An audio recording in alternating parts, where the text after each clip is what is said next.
My mother looked me dead in the eye over a plate of barbecue ribs and announced to our entire extended family that my life was an embarrassing failure. She shoved a thick stack of printed retail job applications onto my plate, right over my food, while my sister loudly bragged about landing an executive interview at an elite corporate firm. I just smiled, wiped my hands with a napkin, and took a slow sip of my sweet tea. What none of them knew was that I was the founder and chief executive officer of that exact firm, and I was going to be the one sitting across the desk from my sister the very next morning. Before I dive into exactly how this family reunion went up in flames, let me know where you are watching from in the comments below. Hit like and subscribe if you have ever had to sit quietly and smile while toxic family members drastically underestimated your worth. Trust me, the payoff in this story is exactly what you need to hear. The sweltering Atlanta heat was thick enough to cut with a knife that Sunday afternoon. It was the annual family barbecue at my parents' sprawling brick house in the suburbs. The air was heavy with the smell of hickory smoke, citronella candles, and the expensive perfume my mother insisted on wearing, even in the dead of summer. My father, Calvin, was holding court by the massive stainless steel grill, laughing loudly with my uncles while flipping burgers. My younger cousins were running through the manicured lawn, dodging the sprinkler system. From the outside, looking past the wrought iron gates, it looked like a picture-perfect gathering of Black excellence and familial love. But inside this family dynamic, I was nothing more than the designated punching bag.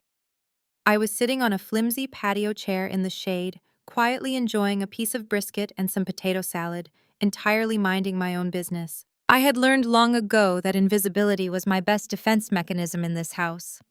That is when a long shadow fell over my table. I looked up to see my mother, Brenda, towering over me. She was dressed impeccably in a silk summer dress, her hair perfectly pressed, holding a thick manila folder in her manicured hands. Without a single word of warning, she slammed the folder down onto my paper plate. The violent impact caused barbecue sauce to splatter onto my clean white blouse. I slowly pulled the folder back to save my food, revealing a thick stack of freshly printed job applications. The top one had the bright red logo of a national pharmacy chain, followed by entry-level cashier applications for a local grocery store and a hardware shop. I stared at the papers, watching brisket grease slowly seep into the edges of the top page. I looked back up at my mother. Her eyes were hard, filled with that familiar icy condescension I had known my entire life. She did not bother to lower her voice. In fact, she intentionally projected it across the patio so that the joyful chatter around the yard ground to an agonizing, painfully awkward halt. 35 years old, Simone, she announced, crossing her arms over her chest to make sure everyone was watching. It is time to stop playing make-believe on your laptop all day. Your Aunt Denise told me they are hiring shift supervisors down at the strip mall. It is an honest living. You need to stop this freelance blogging nonsense and get a real job before you end up completely destitute and knocking on my door for grocery money. The silence in the backyard was utterly deafening. I could feel the eyes of every aunt, uncle, and cousin burning into the side of my face. Aunt Denise, sitting 2 tables over, suddenly found the rim of her plastic cup incredibly fascinating, refusing to make eye contact with me. I heard one of my uncles mutter something under his breath, shaking his head in blatant pity. This was classic Brenda behavior. She never missed an opportunity to publicly highlight my supposed failures, especially when it made her look like the long-suffering, fiercely supportive mother who was just trying to save her wayward, stubborn daughter from ruin. For 10 years, my family genuinely believed I was scraping by as a freelance writer, taking odd jobs on the internet and barely making enough to pay rent on a studio apartment. They thought the small, 10-year-old Honda Accord I drove to family functions was the absolute best I could afford. I never corrected them. I learned in my early 20s that sharing my successes in this house only invited bitter jealousy, targeted sabotage, or relentless demands for money to fund my younger sister's lavish lifestyle. So I kept my reality a heavily guarded secret. I let them believe I was the struggling, aimless black sheep of the family. They had absolutely no idea that my little laptop work was actually me building Crestview Media, a top-tier corporate crisis management firm, completely from the ground up. They did not know about my downtown penthouse with floor-to-ceiling windows, the custom-tailored designer suits hanging in my closet, or the private chauffeur I deliberately left at home today just to keep up this charade. I did not cry. I did not yell or defend my honor. Years of navigating high-stakes corporate negotiations had trained me to keep my face completely neutral under immense pressure. I calmly picked up a paper napkin, dabbed the barbecue sauce off my shirt with steady hands, and pushed the thick stack of degrading applications to the side of the table. "Thank you for thinking of me, Mom," I said, my voice steady, smooth, and painfully polite. "I will be sure to give these a thorough look when I get home." My mother scoffed loudly, clearly irritated and deeply disappointed that I had not given her the dramatic, weeping reaction she was fishing for. She rolled her eyes, turned her back on me, and immediately shifted her glowing attention to the real star of the afternoon, who was just walking out onto the patio holding a glass of chilled wine. My sister Felicia practically floated onto the patio, holding a chilled glass of Pinot Grigio like it was a royal scepter. At 32, she was the undisputed golden child of the family. She was dressed in a pristine white linen jumpsuit that probably cost more than my first car, her hair styled in flawless, effortless waves. The moment she appeared, the heavy, awkward tension in the backyard miraculously evaporated, replaced by my parents beaming with absolute pride. Right behind her was Trent, her husband. Trent was a 34-year-old mid-level account manager at a regional logistics firm, but the way my family treated him, you would think he was a Wall Street billionaire. He was a deeply average white man with a receding hairline, an unearned sense of supreme confidence, and a habit of speaking over every woman in the room. My parents worshipped the ground he walked on simply because he wore a suit to work and gave them a country club-adjacent son-in-law to brag about at church. Trent sauntered over to my table, an expensive craft beer in his hand. He looked down at the stack of retail job applications my mother had left sitting next to my plate. A smug, patronizing smirk spread across his face. He nudged the top application with his index finger, shaking his head with a theatrical sigh that was designed to draw the attention of my uncles standing by the grill. "You know, Simone," Trent said, his voice loud enough to carry over the background music. "If things are really that desperate with your little internet hobby, I might be able to help you out. My firm is looking for someone to manage the front desk and keep the break room stocked. It is minimum wage to start, but we offer decent health insurance.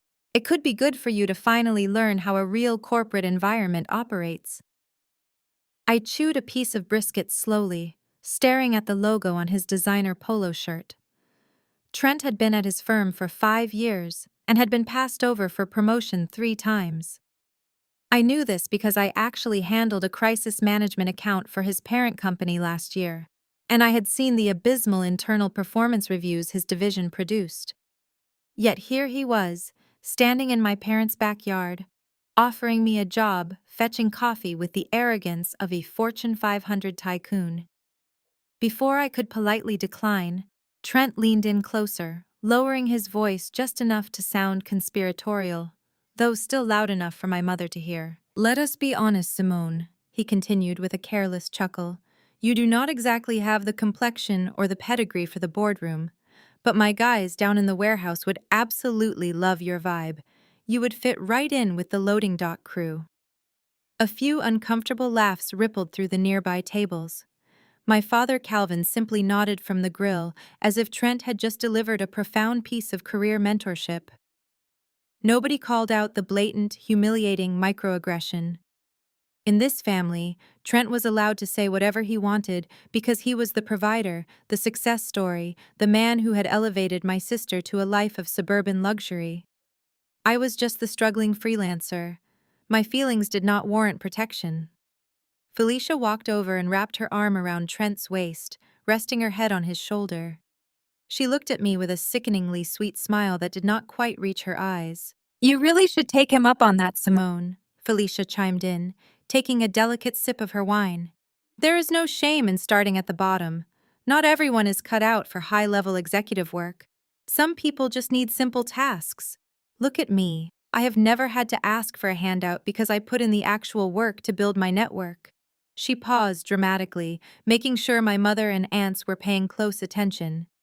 In fact, she announced brightly, I did not want to say anything until it was official, but I am having my final round interview tomorrow morning for the Vice President of Communications role at Crestview Media.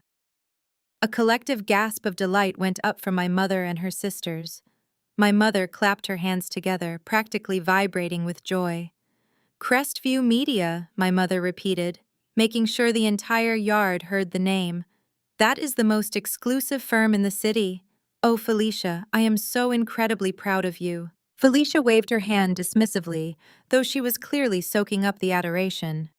Oh, it is just a formality at this point, she bragged. The executive recruiters have been hounding me for weeks. They are practically begging me to come on board.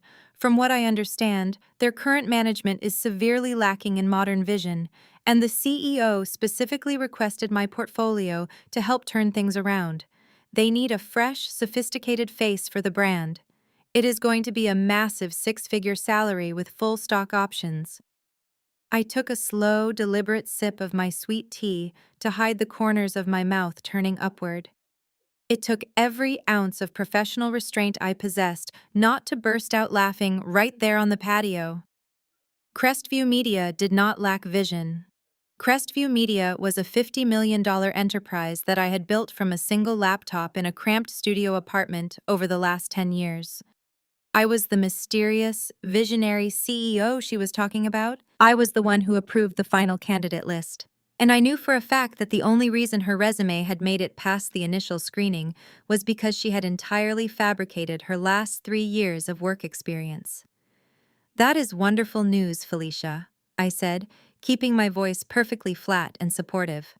Crestview is a very demanding environment. I am sure the CEO will be very interested to hear all about your sophisticated vision tomorrow. She looked at me with pity, clearly thinking I was just a jealous older sister trying to comprehend a level of corporate success I would never achieve. Oh, I am not worried, Felicia said, leaning into Trent. I know exactly how to handle people in those corner offices. They are all talk. You just have to show them who is really in charge. I smiled at my sister, making sure my expression conveyed just the right mix of awe and sibling defeat.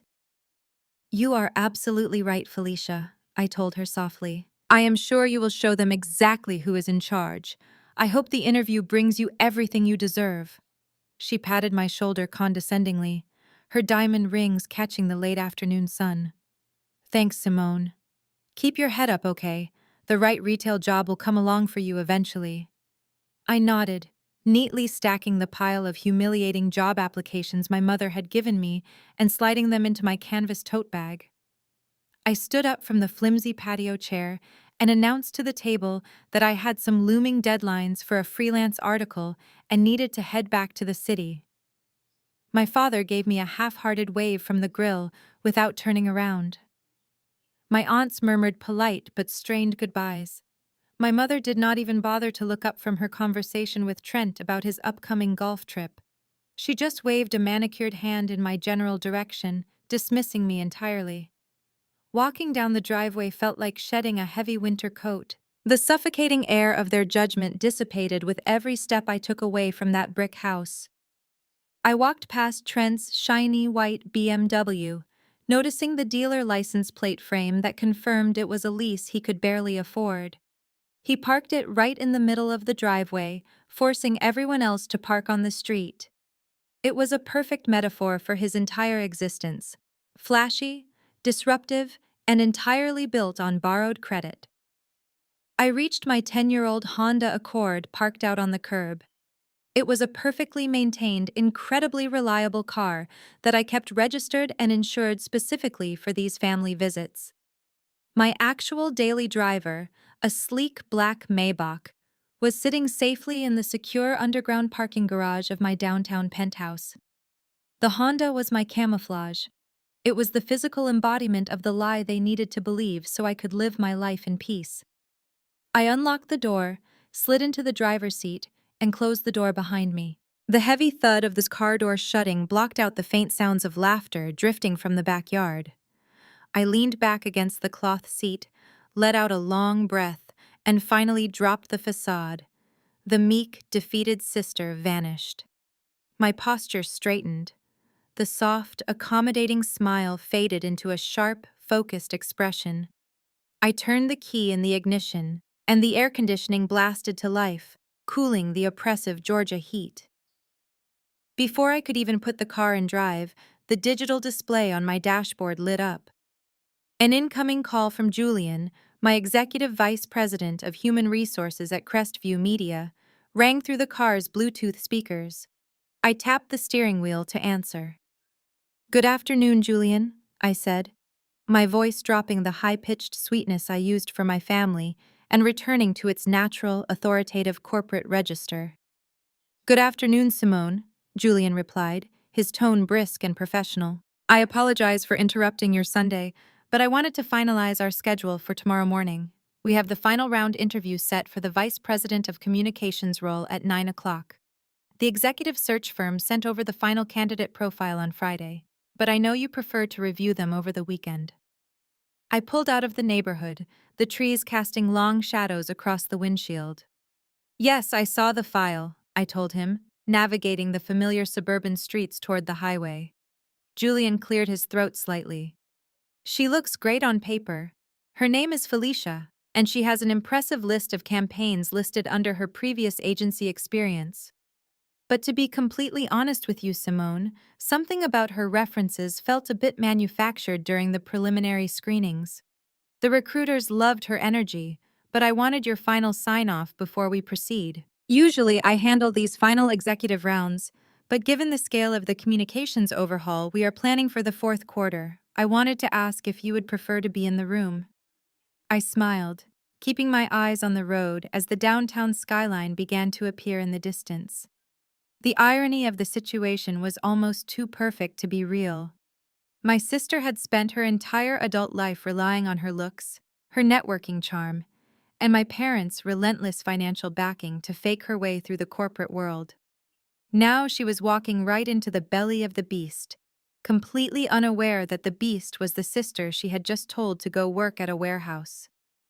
"You have excellent instincts, Julian," I said smoothly. "There are definitely a few discrepancies in her work history that need a very close examination. In fact, I think this situation requires a specialized approach." "What do you have in mind?" Julian asked. "Cancel your participation in the 9 o'clock interview," I instructed. "I will be conducting this one personally, just the two of us in my office. I want you to alert the front desk and my executive assistant. When this candidate arrives tomorrow morning, I want her treated with the utmost respect. Give her the full VIP treatment, offer her sparkling water, make her feel incredibly important, and escort her directly to the corner office. I do not want anyone mentioning my name or my position to her before she walks through those double doors. Let her believe she has already won the job." There was a brief pause on the line. Julian had worked for me for 5 years. He knew my strategies, and he knew that when I asked for this level of theatrical setup, I was about to surgically dismantle someone who posed a threat to the integrity of our company. "Understood completely," Julian said, a hint of amusement in his voice. "I will make sure the lobby staff rolls out the red carpet for her. Will you need me on standby in case things go poorly?" "No," I replied softly, accelerating onto the interstate. "I can handle Felicia all by myself. Have a good evening, Julian. I will see you bright and early tomorrow." I ended the call and turned up the radio, listening to the smooth rhythm of a jazz station as I drove back to my real life. The trap was set. My family wanted to see me fail so badly they could taste it.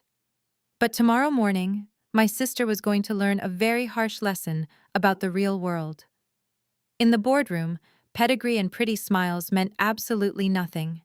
Tomorrow, the golden child was going to meet the architect of the empire she was trying to infiltrate, and I was going to enjoy every single second of it.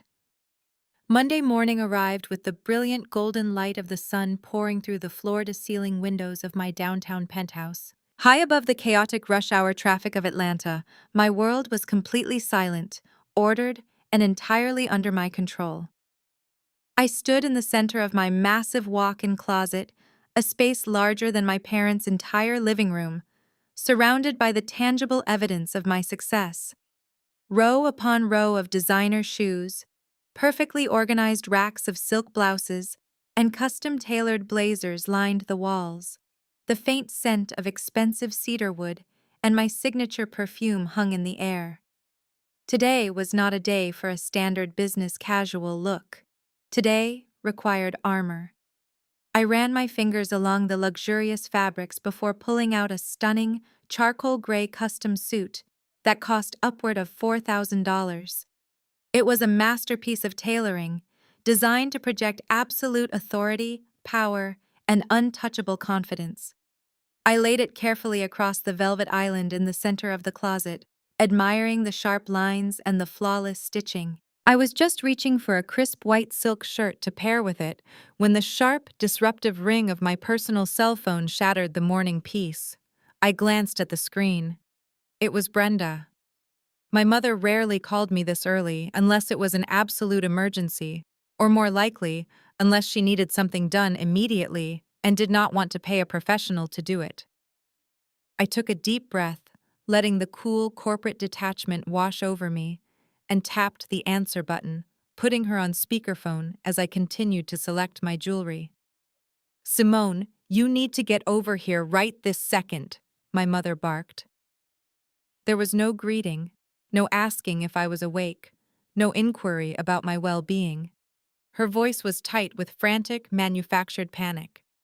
"Good morning to you too, Mom," I replied calmly, snapping a diamond watch onto my wrist. "Is everything all right?" "No, everything is a complete disaster," she snapped, the sound of hangers aggressively scraping against a metal closet rod echoing through the phone. "Felicia has her massive vice president interview at Crestview Media in 3 hours. She is practically hyperventilating. The dry cleaner completely ruined the pleats on her lucky ivory silk blouse, and the backup blazer she wanted to wear has a wrinkle right down the lapel. I need you to come over here right now and steam these clothes. You always had a knack for getting the stubborn creases out of delicate fabrics without burning them. Bring your professional steamer if you still have it." I stopped moving. My hands hovered over my jewelry case. The sheer, unadulterated audacity of the request hung in the air, heavy and suffocating. I was a 35-year-old woman, running a multi-million-dollar enterprise, preparing to conduct the most vindictive executive interview of my career, and my mother was demanding I drive 30 minutes into the suburbs to act as my sister's personal maid. The request instantly triggered a flood of memories I had spent years trying to suppress. This was not an isolated incident. This was the exact dynamic my family had forced upon me since childhood. In their eyes, my sole purpose in life was to serve as the invisible scaffolding that held up Felicia's glittering facade. I vividly remembered being 17 years old, sitting on the floor of our laundry room surrounded by piles of textbooks. I was frantically trying to study for my advanced placement calculus exam, an exam I desperately needed to pass to secure a college scholarship. My mother had walked in, snatched the textbook out of my hands, and pointed to a massive pile of Felicia's cheerleading uniforms and party dresses. She told me that Felicia was the face of the family, the one with the social grace and the bright future, and that my math test could wait until her clothes were perfectly pressed. That was the blueprint of our entire upbringing. When Felicia wanted to go to a prestigious out-of-state university for a useless communications degree, my parents quietly took out a second mortgage on their house to fund her tuition, her sorority fees, and her luxury apartment. When I was accepted into an elite business program the following year, they sat me down at the kitchen table and told me I would have to figure it out myself. They claimed their resources were completely tapped out, suggesting I attend the local community college and work full-time so I would not be a financial burden. They poured every ounce of their wealth, their encouragement, and their love into Felicia. When Trent proposed to her, My parents cashed out a significant portion of their retirement savings to throw a lavish $50,000 wedding at a country club just to impress Trent's pretentious relatives. But when I approached them 5 years ago, asking for a small $5,000 loan to help launch the prototype for Crestview Media, my father had laughed in my face. He told me to stop playing pretend business and get a realistic job. He said I did not have the pedigree for entrepreneurship. They saw me as the worker bee, the designated help, the one who was supposed to quietly absorb the chores, the emotional labor, and the blame, while Felicia soaked up the glory. My mother did not see a daughter when she looked at me. She saw a convenient, unpaid assistant. "Simone, are you listening to me?" My mother yelled through the speaker, dragging me violently back to the present moment. "I am not asking you, I am telling you. Get in your little car and get over here. Your sister cannot walk into a high-level corporate boardroom looking like a wrinkled mess. This interview is going to change her entire life. She needs everything to be absolutely perfect." I looked at my reflection in the full-length mirror. I saw a woman who had built an empire from the scraps of rejection her family had thrown at her. I saw the CEO of the very company my sister was currently panicking over. I saw a woman who was about to deliver a reality check so devastating it would shatter their delusions forever. I reached forward and picked up the phone, turning off the speaker function and holding it directly to my ear. My voice was incredibly soft, smooth as glass, and completely devoid of the submission she was expecting. "I am afraid I cannot help you with that, Mom," I said simply. "What do you mean you cannot help?" she demanded, her voice spiking with immediate outrage. "What else could you possibly be doing today? You do not have a real job. You sit at home on your computer. This is your sister's future we are talking about. You need to drop whatever silly little blog post you are writing and support your family." I smiled, my eyes locking onto my own reflection. "I am not writing a blog post today," I replied, my tone radiating a quiet, dangerous authority. "I actually have a very important meeting this morning, a final round executive interview as a matter of fact. It is incredibly high stakes, and I simply cannot be late. You and Felicia will have to figure out the ironing on your own." Before she could scream another insult or demand an explanation, I pulled the phone away from my ear and pressed the red end call button. I tossed the device onto a velvet armchair and let out a short, sharp laugh that echoed in the cavernous closet. I slipped into my $4,000 suit, adjusted the collar, and buttoned the jacket. The armor fit perfectly. The designated help was officially clocking out, and the chief executive officer was ready to go to work. I grabbed my leather briefcase and took the private elevator down to the underground parking garage of my building. My private chauffeur was already waiting by the polished black Maybach, the heavy passenger door held respectfully open. I offered a polite good morning, slid into the quiet, temperature-controlled sanctuary of the back seat, and let the soft leather envelop me. As the car pulled out of the garage and merged seamlessly into the bustling Atlanta morning traffic, I opened my briefcase and pulled out the physical copy of Felicia's portfolio. Julian had couriered it to my apartment over the weekend, but I had intentionally waited until this morning to read it. I wanted my reactions to be razor sharp. The portfolio was bound in expensive, heavy leather, filled with thick cardstock pages designed to impress at first glance. I bypassed the glowing, entirely fabricated cover letter and went straight to the work history section. Halfway down the second page, my eyes locked onto a very specific entry. It was listed as a specialized boutique communications firm that Felicia claimed to have co-founded and successfully exited. The name of the firm was different, but the core operational model described in the bullet points was unmistakable. It was my model. Seeing those words printed on her resume felt like a ghost stepping out of the shadows. 7 years ago, I was 28 years old, working 3 different freelance writing contracts just to keep the lights on in my cramped apartment. During the late nights, running on cheap coffee and pure ambition, I spent 6 agonizing months developing a proprietary crisis management algorithm. It was a completely innovative system that integrated social media sentiment analysis with real-time financial market fluctuations. It was the exact foundational blueprint that Crestview Media is built upon today. But back then, it was just a 200-page business plan sitting in a cheap plastic binder. I made the foolish, naive mistake of bringing that binder to a family Sunday dinner. I was so exhausted, but so incredibly proud of what I had created. I wanted to show my parents that I was building something real, something that could change my life. I wanted them to look at me the way they looked at Felicia. I left the binder on the kitchen counter when I went to help my mother carry dishes into the dining room. When I came back 10 minutes later, Trent was leaning against the counter, carelessly flipping through my pages.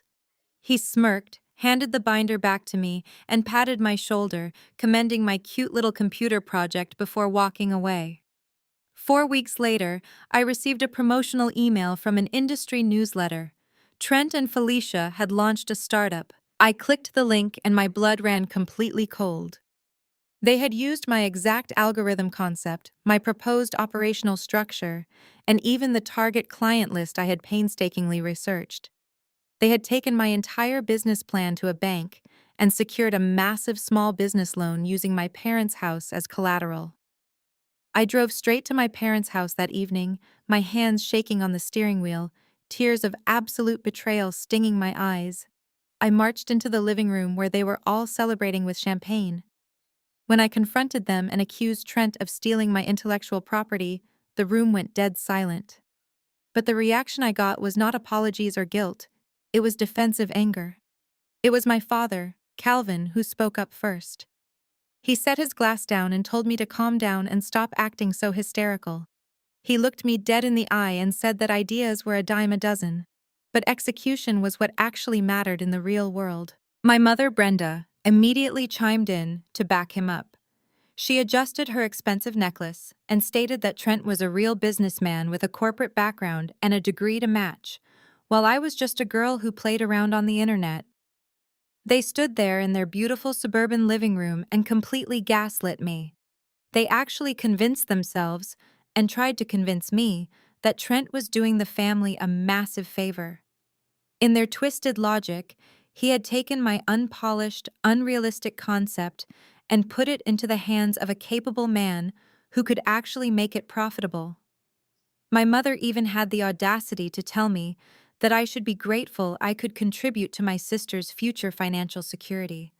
They ordered me not to pursue any legal action, explicitly threatening to completely disown me and drag my name through the mud if I tried to ruin Felicia's big break. So, I walked away. I swallowed the bitter, burning humiliation, and I let them have the stolen blueprint. I cut off most of my emotional ties that day, retreating into the shadows to start completely over from scratch. But what Trent and Felicia did not realize was that a blueprint is entirely useless if you do not possess the actual intellect and discipline to execute the engineering. Without my expertise to manage the back-end software, handle the delicate client relations, and adapt to market shifts, their shiny new startup immediately hemorrhaged money. They spent the bank loan on luxury office furniture, leased company cars, and expensive networking lunches instead of infrastructure. Within 18 months, the company was completely and utterly bankrupt. My parents had to quietly dip into their own retirement savings to bail them out and save the family home from foreclosure. But of course, the failure was never blamed on Trent's incompetence or Felicia's laziness. It was blamed on a tough economy and bad timing. And now, sitting in the quiet luxury of my Maybach, I stared at the crisp paper where Felicia brazenly listed that exact bankrupt disaster as a massive corporate triumph. Under the job description, she claimed she had orchestrated a highly profitable acquisition and spearheaded a revolutionary market strategy. It was a blatant, verifiable lie. She was using the corpse of my stolen dream to try and secure a six-figure executive position at the actual empire I had built from the ashes of her failure. The sheer, unadulterated audacity of it was almost breathtaking. The car began to slow down. I looked out the tinted window as the Maybach smoothly turned onto the pristine circular driveway of the Crestview Media Tower. I looked up at the towering structure of glass and steel gleaming in the morning sun. My name was not plastered in neon lights on the side of the building, but every single brick, every glass pane, and every lucrative contract inside was bought and paid for by my sweat, my resilience, and my absolute refusal to let my family break my spirit. I closed the leather portfolio with a sharp, satisfying snap and slid it back into my briefcase. The deep-rooted sting of that 7-year-old betrayal was no longer a source of pain or sorrow.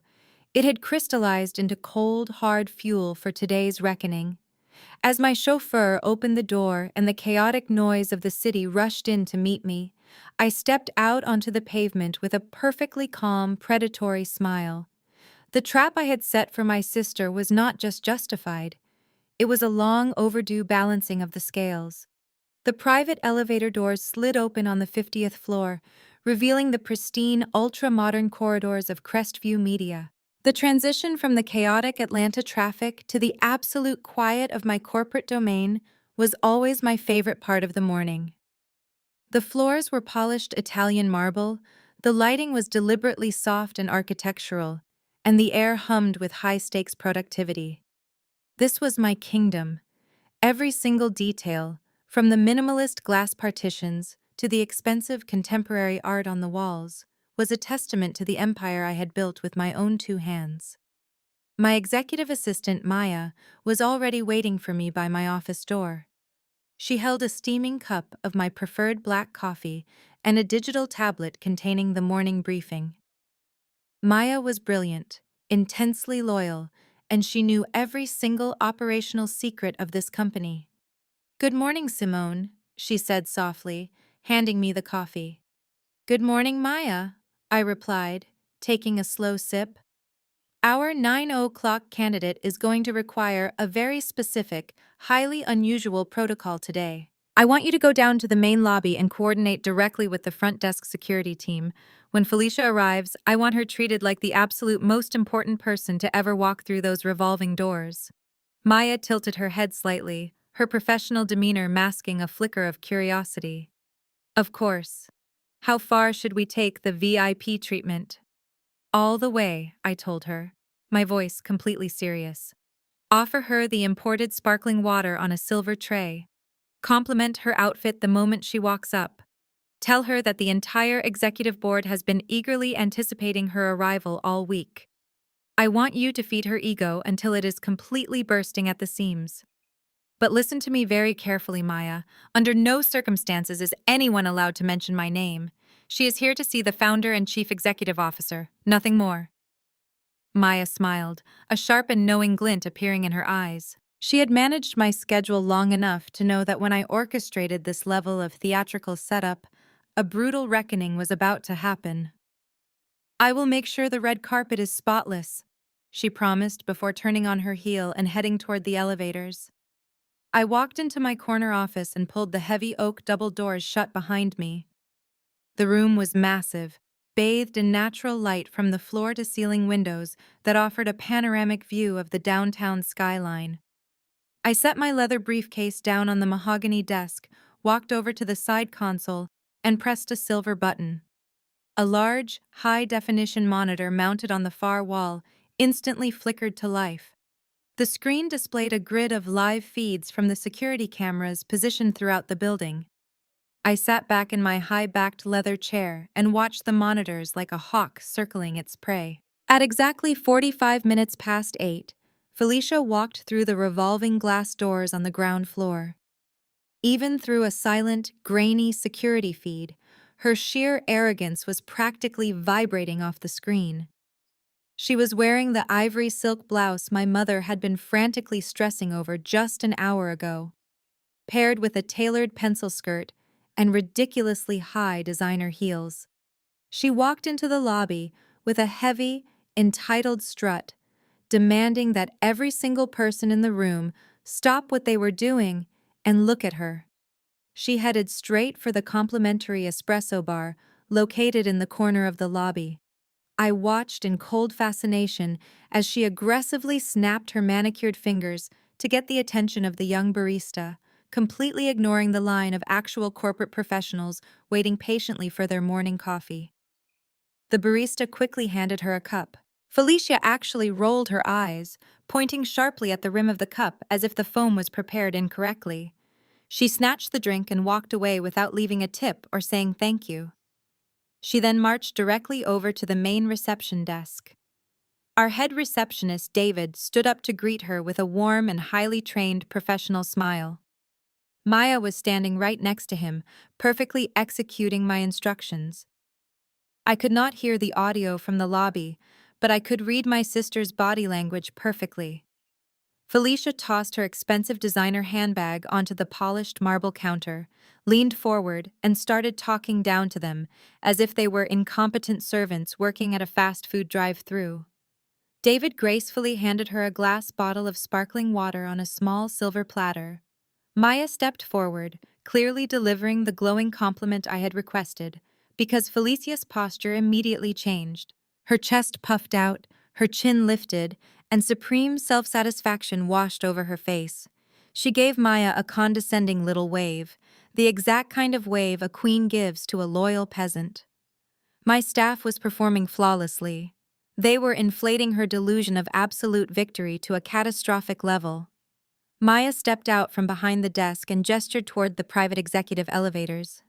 She led Felicia straight past the security turnstiles without making her sign the standard guest registry or print a visitor badge. That tiny, calculated detail alone made Felicia smirk.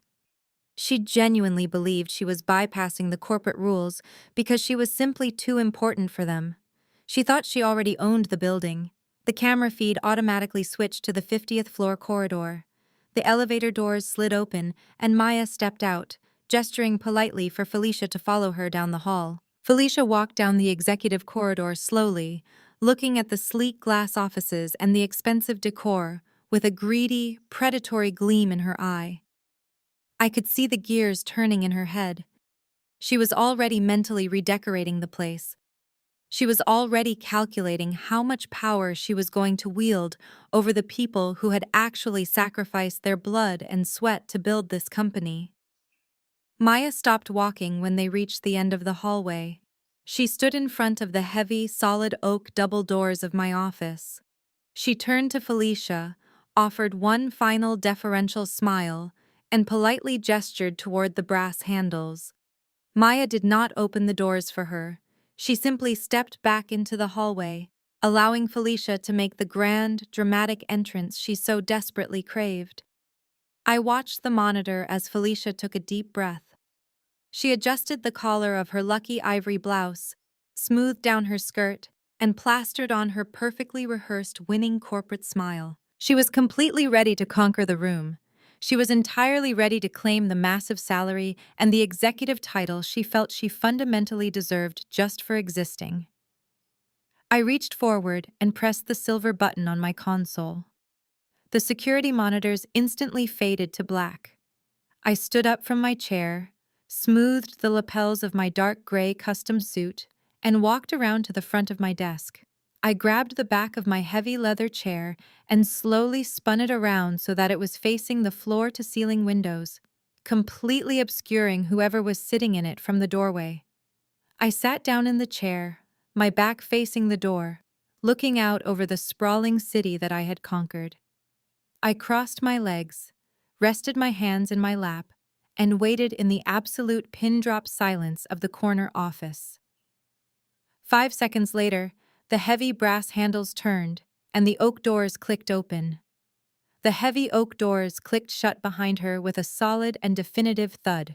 The sound echoed slightly in the vast expanse of the corner office. I kept my back perfectly still.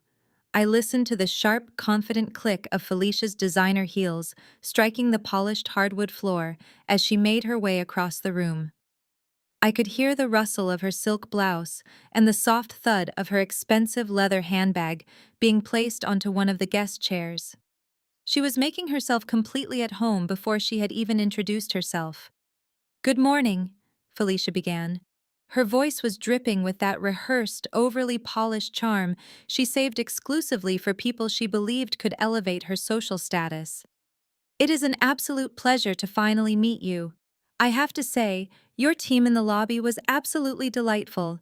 They certainly know how to roll out the red carpet for top-tier executive talent. I have been looking forward to this conversation all week. As you have probably seen from my extensive portfolio, I am uniquely positioned to bring a fresh, sophisticated, and highly lucrative vision to Crestview Media. She paused, waiting for the mysterious CEO to respond. She probably expected a deep male voice to welcome her, or perhaps an older woman to express immediate admiration for her stunning outfit. I let the silence hang in the air for 5 agonizing seconds. I let the weight of her arrogance settle over the room. Then, I planted the toe of my pump against the floor and slowly, deliberately, spun the heavy leather chair around to face her. The silence that followed was not just quiet, it was a physical, suffocating weight. Felicia froze. She was standing about 10 feet away from my desk, perfectly framed by the morning sunlight streaming through the windows. Her perfectly rehearsed winning smile literally vanished from her face, replaced by a look of profound, unadulterated shock. Her eyes darted around the massive office, as if searching for the real executive, who was surely hiding behind a bookshelf or under the desk. She looked back at me, her brain completely unable to process the visual information it was receiving. For a brief, magnificent moment, my sister was completely speechless. Then, her psychological defense mechanisms kicked into overdrive. The shock morphed into immediate, dismissive denial. A short, nervous laugh escaped her lips. She shook her head, her posture relaxing slightly, as she convinced herself this was some sort of bizarre misunderstanding. "Simone, what on earth are you doing here?" Felicia asked, her tone shifting from corporate professional to irritated older sister. "Did Mom send you? I told her I did not need you to bring the steamer, and how did you even get past security? You cannot just wander into the executive suites of a major corporation because you feel like playing a prank on me. You are going to get both of us thrown out of the building." I rested my elbows on the smooth mahogany surface of my desk and steepled my fingers together. I did not blink. I did not smile. I looked at her with the cold, detached gaze of a corporate predator observing a very small, very confused mouse. "I assure you, Felicia, I am not here to steam your clothes," I replied. My voice was smooth, even, and projected with absolute authority. "And I did not wander in. I am exactly where I am supposed to be." Felicia let out another sharp, forced laugh. She crossed her arms over her chest, clearly annoyed now. "Okay, very funny, Simone. You bribed a janitor, or convinced some temp worker to let you sit in the big chair. Ha ha, joke is over. You need to get out of here right now before the actual chief executive officer walks in and has you arrested for trespassing. This is the most important day of my life, and I am not going to let your petty jealousy ruin my career." She actually stepped forward and made a shooing motion with her manicured hand, treating me exactly the way she treated the barista in the lobby. "Get up, Simone. Seriously, get out of the chair." I did not move a single muscle. I let her finish her little tantrum. I waited until the echo of her commanding tone died completely in the corners of the room. I reached over to the edge of my desk and picked up the heavy, leather-bound portfolio she had submitted to my human resources department. I held it up so she could see her own name, embossed in gold lettering on the front cover. "I am the actual chief executive officer," I said, my voice dropping to a terrifyingly calm whisper. "I am the founder. I am the sole owner of Crestview Media. This is my office. This is my building. And this is my company you are trying to infiltrate." Felicia stopped breathing. I could physically see the blood drain from her face, leaving her skin an ashen, sickly color. Her eyes widened to the size of saucers as she stared at me, then at the massive desk, then at the custom suit I was wearing, and finally at the portfolio in my hands. The absolute certainty in my voice shattered her delusion. The truth hit her like a freight train. The sister she had mocked, belittled, and treated like an indentured servant for her entire life, was the mysterious billionaire she had been bragging about to our entire family. "No," Felicia stammered, taking a tiny step backward. Her voice was trembling now. "No, that is impossible. You are a freelancer. You work on your laptop. You drive a Honda. I drive a Honda to our parents' house because I prefer not to flaunt my success in front of people who only value me for what they can extract from me," I corrected her sharply. "But that is entirely beside the point of why we are here today." I placed her portfolio down on the center of my desk. I slid it forward until it rested exactly halfway between us. The heavy leather scraped softly against the polished wood.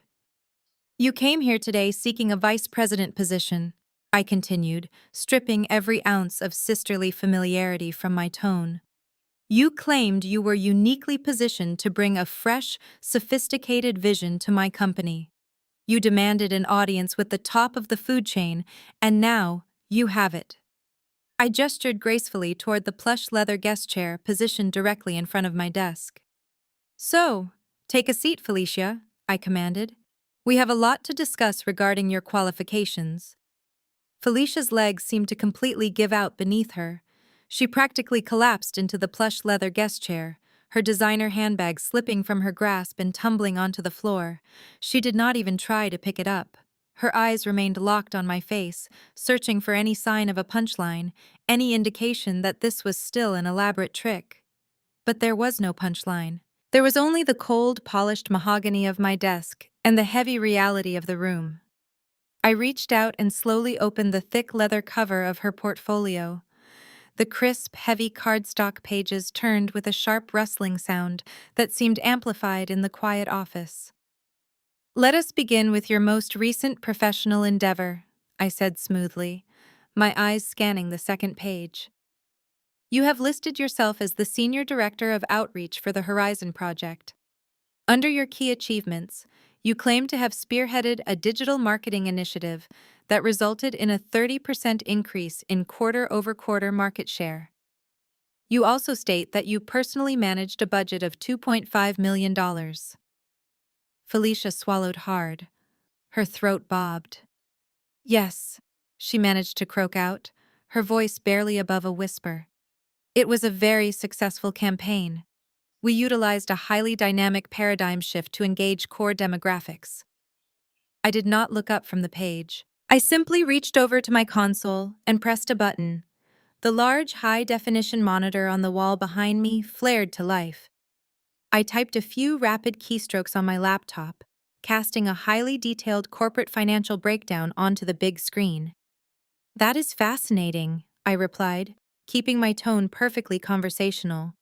"Because I am looking at the actual quarterly earnings report for the Horizon Project. According to the audited financial disclosures, market share did not increase by 30%. It actually decreased by 12.4% during your tenure." Felicia shifted uncomfortably in her chair. The leather squeaked under her weight. "Well, the market was incredibly volatile that quarter," she stammered, attempting to recover her standard corporate bravado. "There were unforeseen macroeconomic factors. My strategy was sound, but the internal analytics team failed to provide me with accurate forecasting models.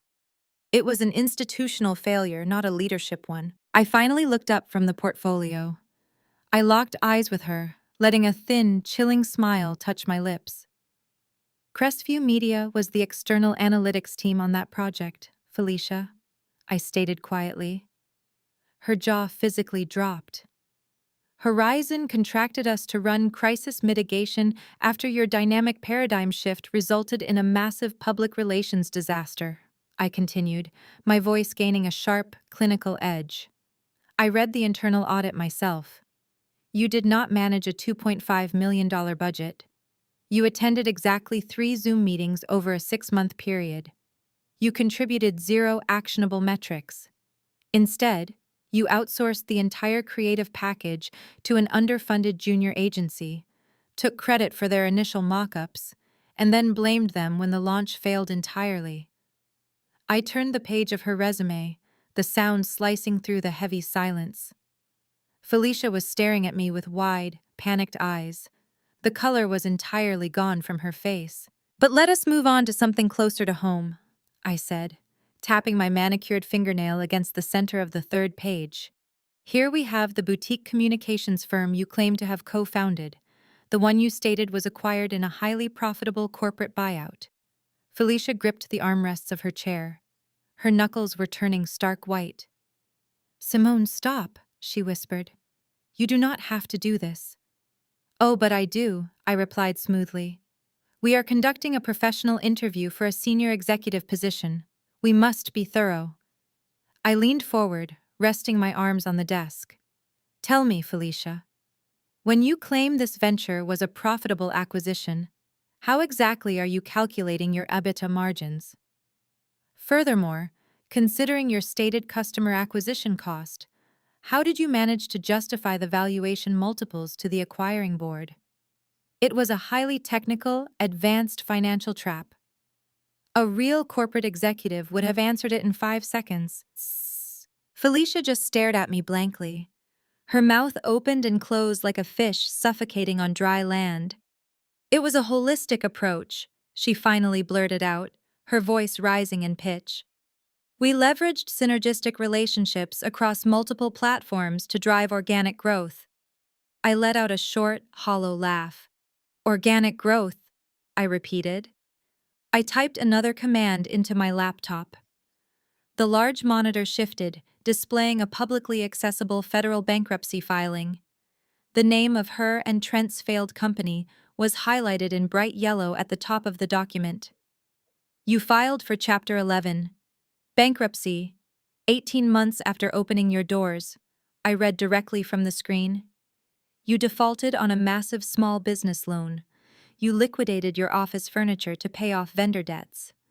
The only reason you did not face federal litigation for gross negligence is because Mom and Dad quietly cashed out their retirement portfolios to settle with your creditors out of court. There was no corporate buyout. There was only a bailout." Felicia was physically trembling now. The pristine, untouchable golden child facade was melting right in front of my eyes. Sweat was beginning to bead on her forehead, threatening to ruin her flawless makeup. "You stole my algorithm," I said, my voice dropping an octave, carrying the absolute weight of a 7-year-old betrayal. "You took my intellectual property, paraded it around as your own brilliant vision, and drove it directly into the ground because you do not actually understand how business works.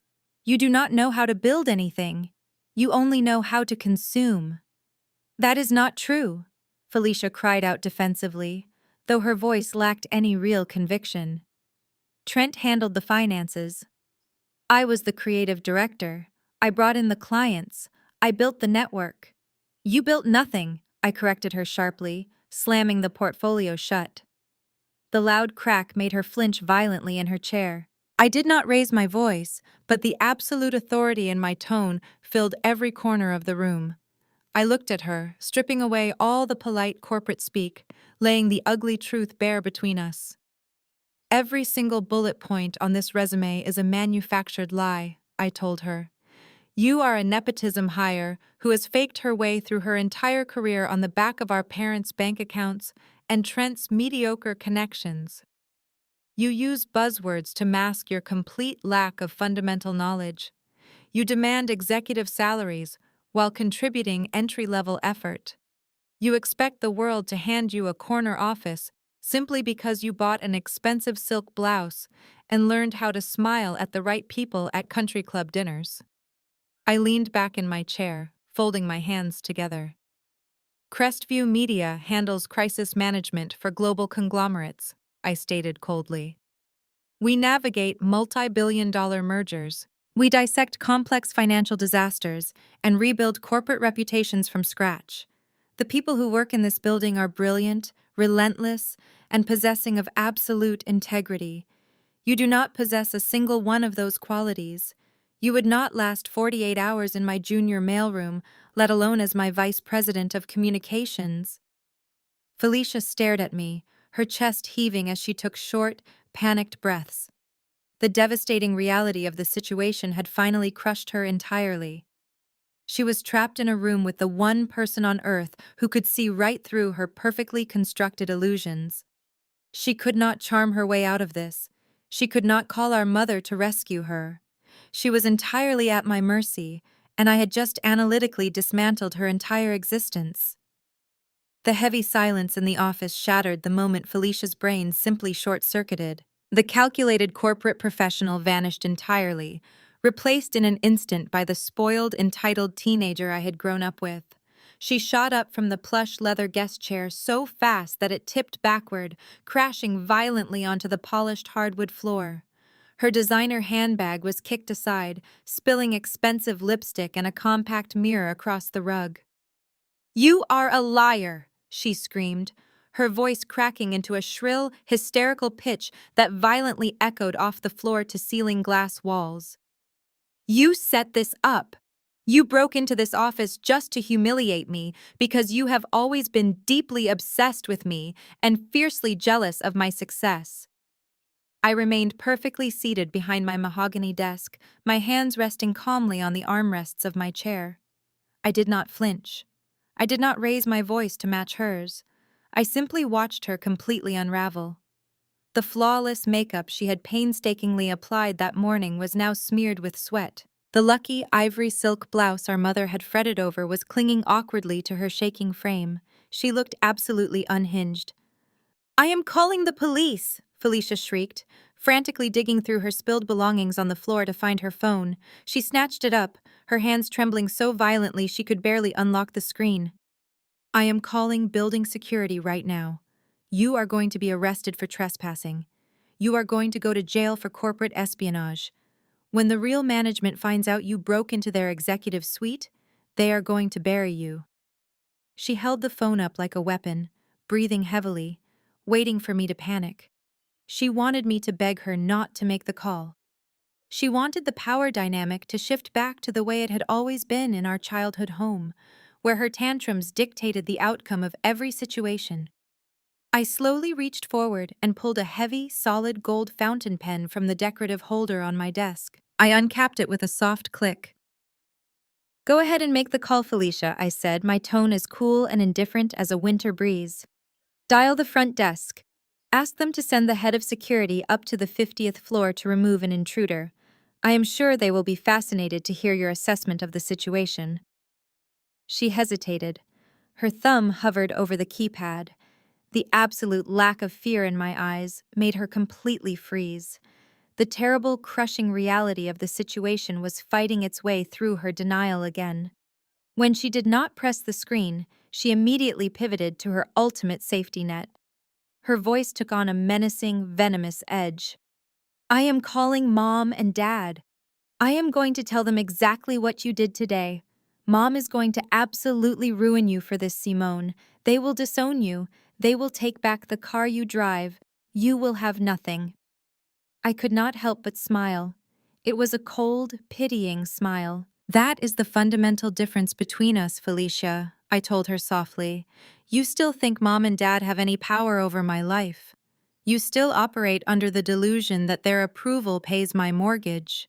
You are 32 years old, and you still run to our parents to fight your battles because you have never built the strength to fight them yourself.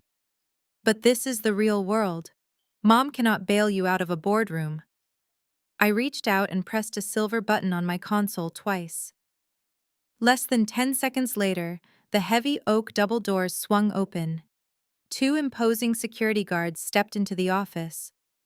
They were massive, highly trained professionals wearing tailored black suits with earpieces.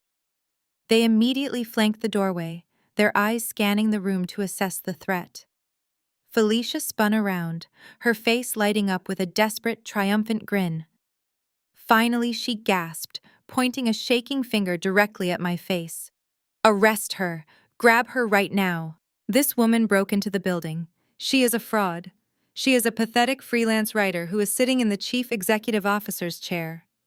Get her out of here before she steals sensitive company information. The guards did not move toward me. They did not even flinch. They kept their perfectly neutral expressions, waiting for their actual boss to give the command. I picked up her leather-bound portfolio from the center of my desk. I pressed the nib of the heavy gold pen against the thick cardstock of her title page. With slow, deliberate strokes, I wrote the word "rejected" in massive, capitalized letters across her fabricated work history. Directly underneath it, I wrote "lacks integrity." I blew on the wet ink for a second, closed the portfolio, and stood up from my chair. I walked around the massive desk, my heels clicking sharply against the wood. Felicia instinctively backed away from me until her shoulders hit the glass wall. I stopped right in front of her, holding the portfolio out. "Take your garbage and leave my building," I commanded, my voice echoing with absolute, unquestionable authority. Felicia stared at the portfolio, her hands trembling as she slowly took it from my grasp. She looked from my face to the two massive men standing by the door. "Gentlemen," I said, addressing the guards without taking my eyes off my sister, "this candidate is no longer welcome on Crestview Media property. Please escort her down to the lobby and ensure she leaves the premises immediately. If she causes a scene, you have my full authorization to contact the local authorities." "Yes, ma'am," the taller guard replied instantly, stepping forward to grab Felicia's upper arm. The physical contact finally shattered the last remaining fragment of her pride. Felicia let out a loud, humiliated sob. She did not fight them. She did not scream anymore. All the arrogant, untouchable energy she had carried into the lobby an hour ago had been completely drained from her body. She looked small, defeated, and utterly pathetic. I watched as the guards turned her around and marched her out of the corner office. I stepped out into the hallway to witness the departure. The entire 50th floor had gone perfectly quiet. Through the glass partitions, dozens of my senior executives and corporate staff were watching the scene unfold. They watched the woman who had demanded artisanal water and treated the receptionist like garbage being physically frog-marched toward the elevators by security. The doors of the private executive elevator slid open. The guard deposited Felicia inside and stepped back, pressing the lobby button. Right before the stainless steel doors closed, Felicia looked up. Her eyes met mine down the length of the long corridor. There was no defiance left in her gaze, only a deep, terrified realization that her entire world was built on a fragile lie, and I was the one holding the hammer. The door slid shut. I turned around and walked back into my office, stepping over the spilled contents of her makeup bag.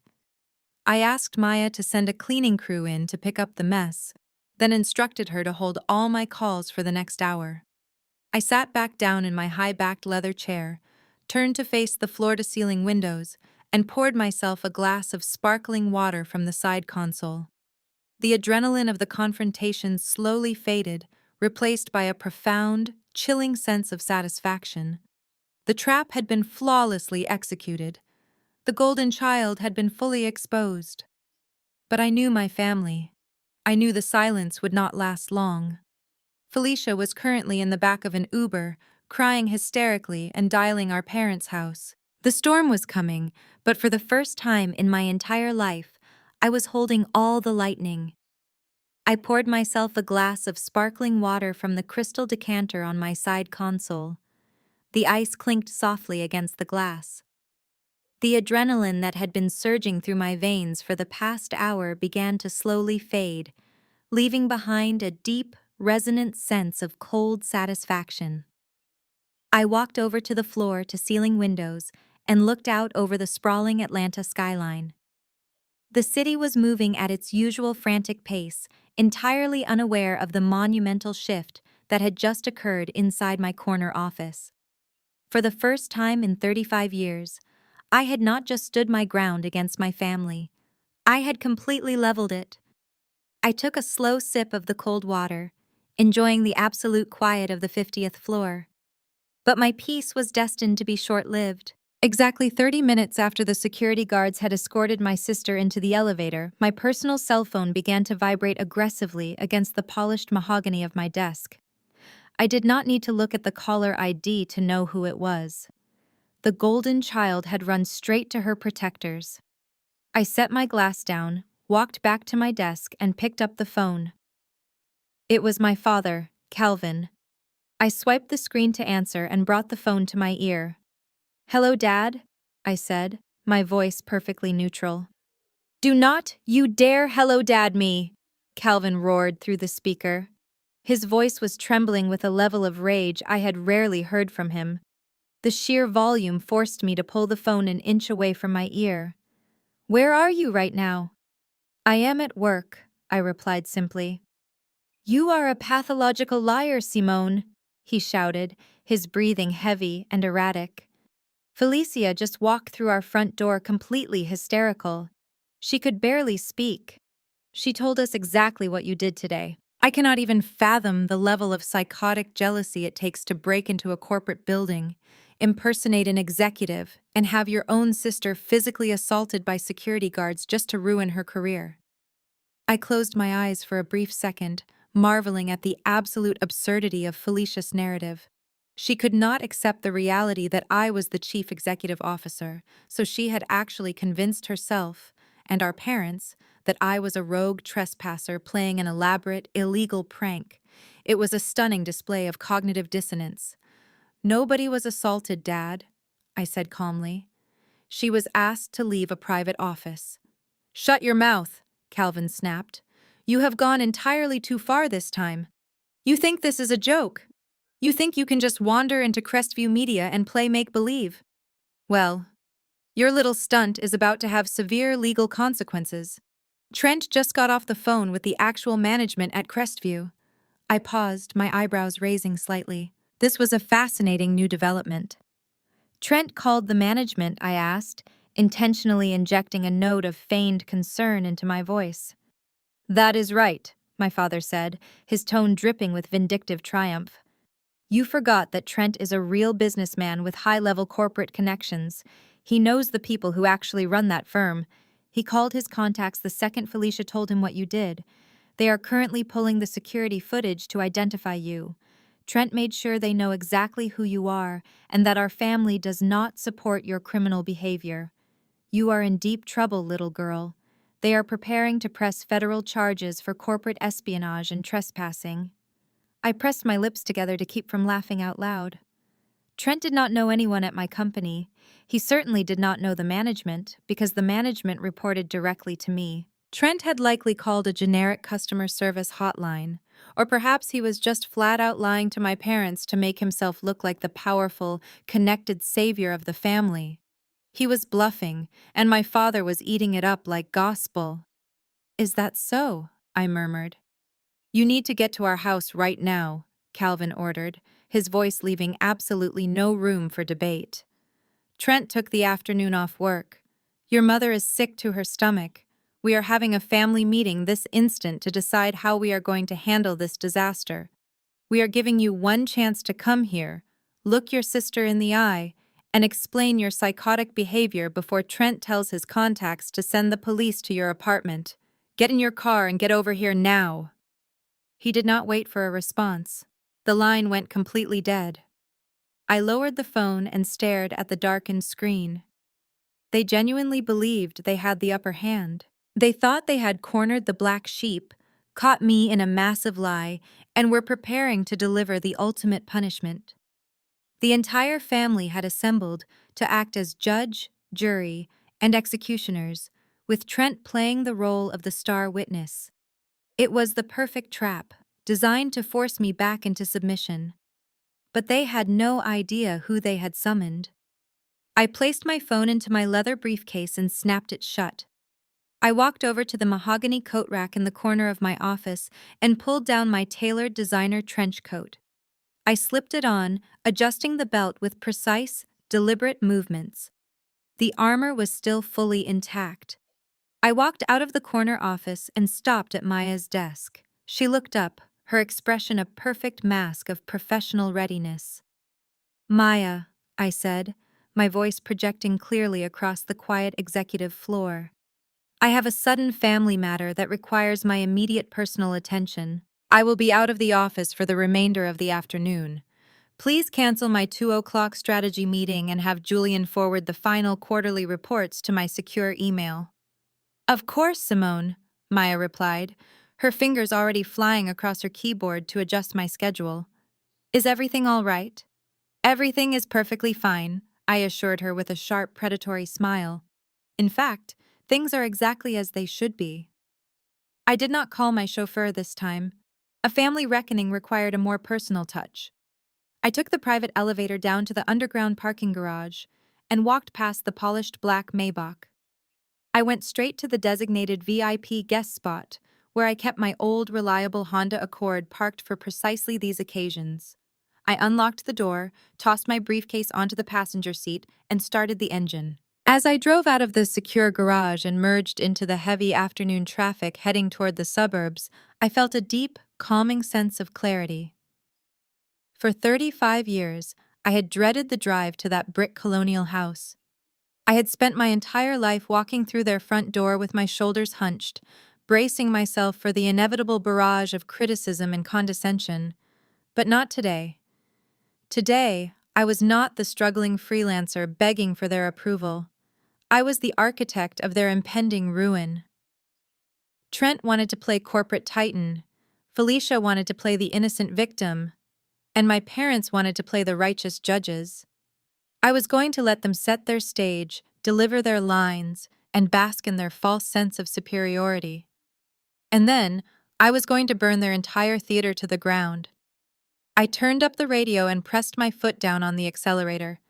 I was entirely ready for the reckoning. I parked my reliable old Honda Accord on the street, intentionally leaving the wide concrete driveway completely clear for Trent's leased white BMW. The late afternoon Georgia sun was casting long, heavy shadows over the perfectly manicured lawn of my childhood home. Walking up the winding brick path toward the front porch, I felt a strange, almost clinical sense of detachment. For decades, this exact walk had filled me with a deep, twisting anxiety. I used to rehearse desperate apologies in my head before my hand even touched the polished brass doorknob. But today, the familiar scent of blooming jasmine only reminded me that I was stepping onto a very predictable stage where everyone was playing a rehearsed part, and I was the only one holding the actual script. I did not bother knocking on the heavy wooden door. I turned the handle and stepped directly into the marble foyer. The house was suffocatingly quiet. It was the kind of heavy, unnatural silence that always precedes a violent storm in this family. I took off my tailored trench coat, draped it casually over the wooden banister of the staircase, and walked slowly into the formal living room. They had arranged themselves perfectly for a tribunal. It was so incredibly theatrical that I almost smiled. The room itself was a shrine to my sister. The mantel above the unlit fireplace was crowded with framed photographs of Felicia at her college graduation, Felicia at her lavish wedding, and Felicia on expensive vacations. There was not a single picture of me anywhere in sight. My father Calvin was standing right in front of the fireplace, his arms crossed tightly over his chest, his jaw set in a rigid, unforgiving line of absolute authority.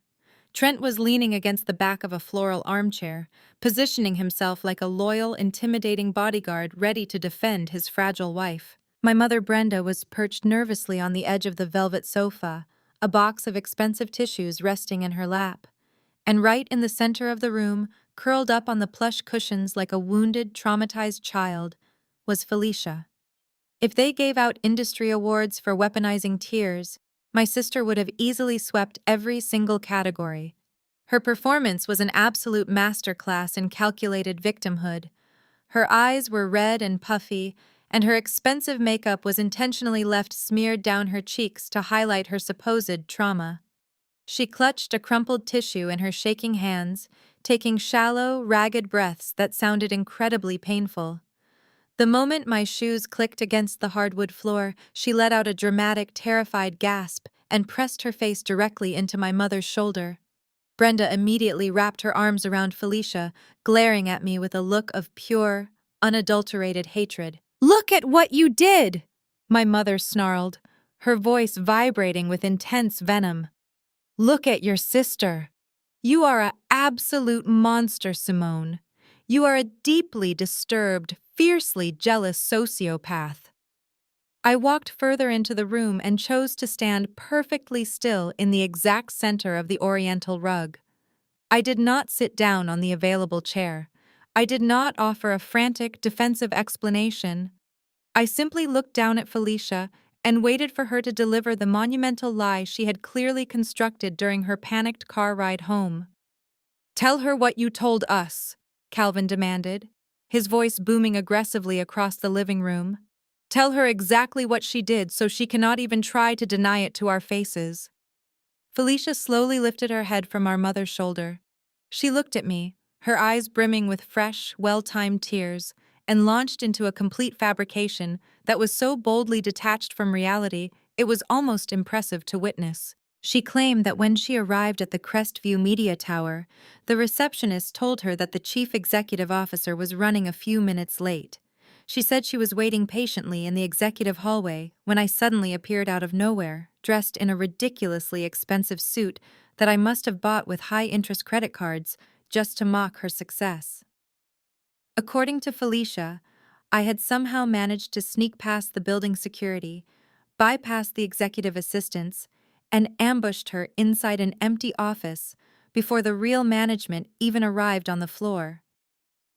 "She trapped me in there," Felicia sobbed, her voice breaking perfectly on cue.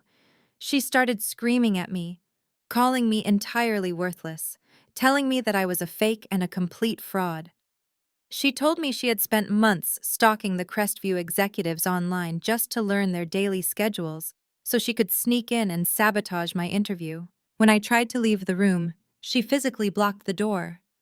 Felicia paused to wipe a tear from her cheek, her breathing becoming more frantic as she built up to the grand finale of her lie.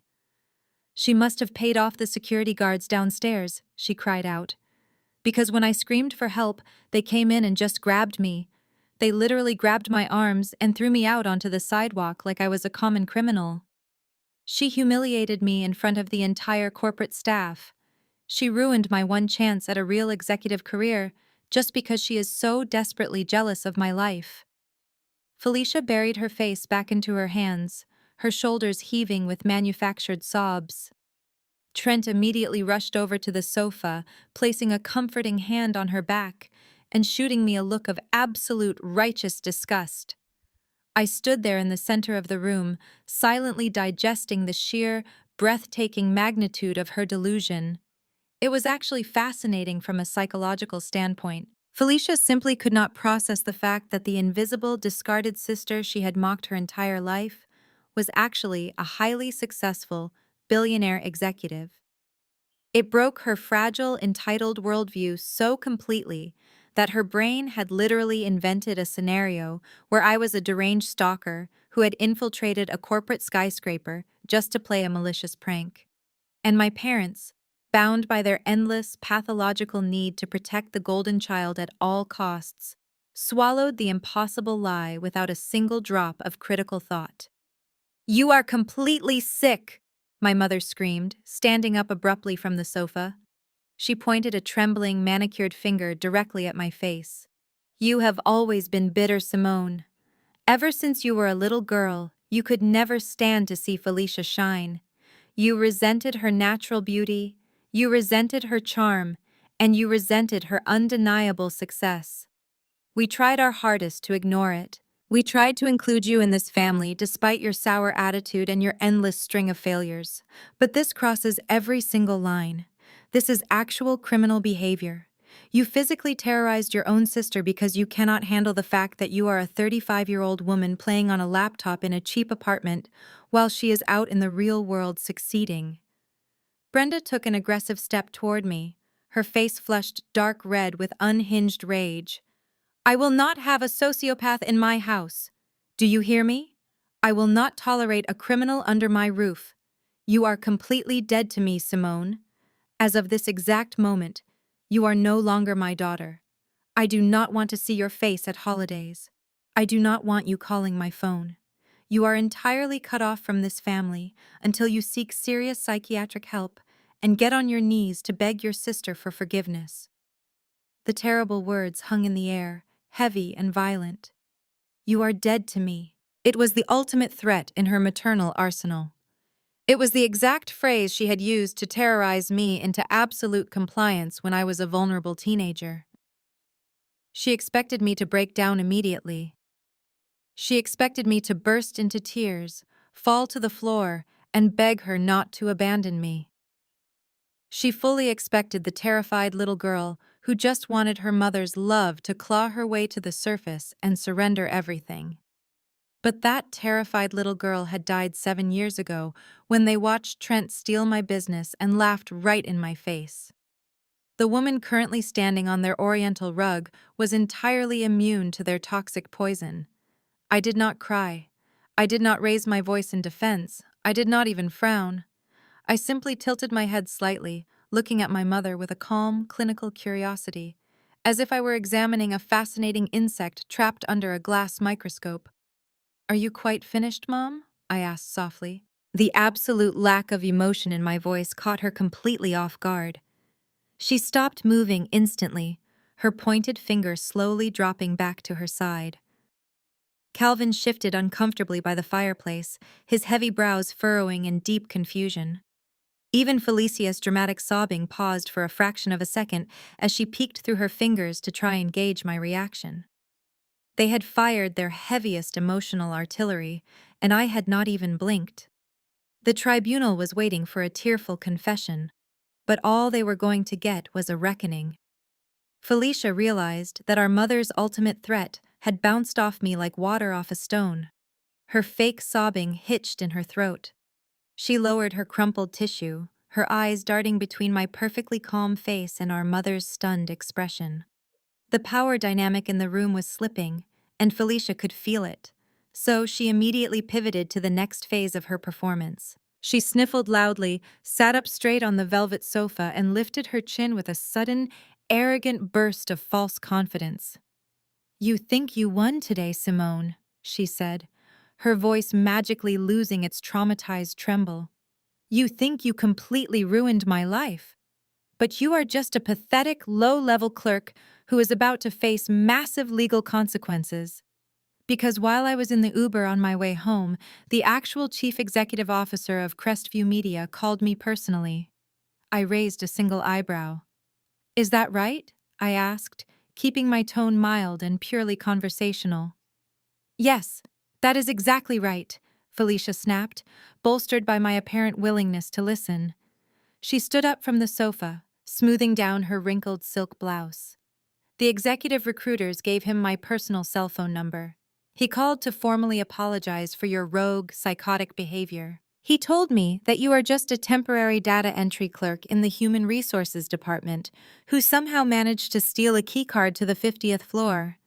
He said the entire executive board was completely horrified that a disgruntled, jealous employee would ambush a top-tier executive candidate. The sheer audacity of the lie was almost breathtaking. My sister had just invented a phantom chief executive officer to soothe her own bruised ego. She was literally standing in front of the actual founder of the company, spinning a fairy tale about a man who called her to validate her delusions.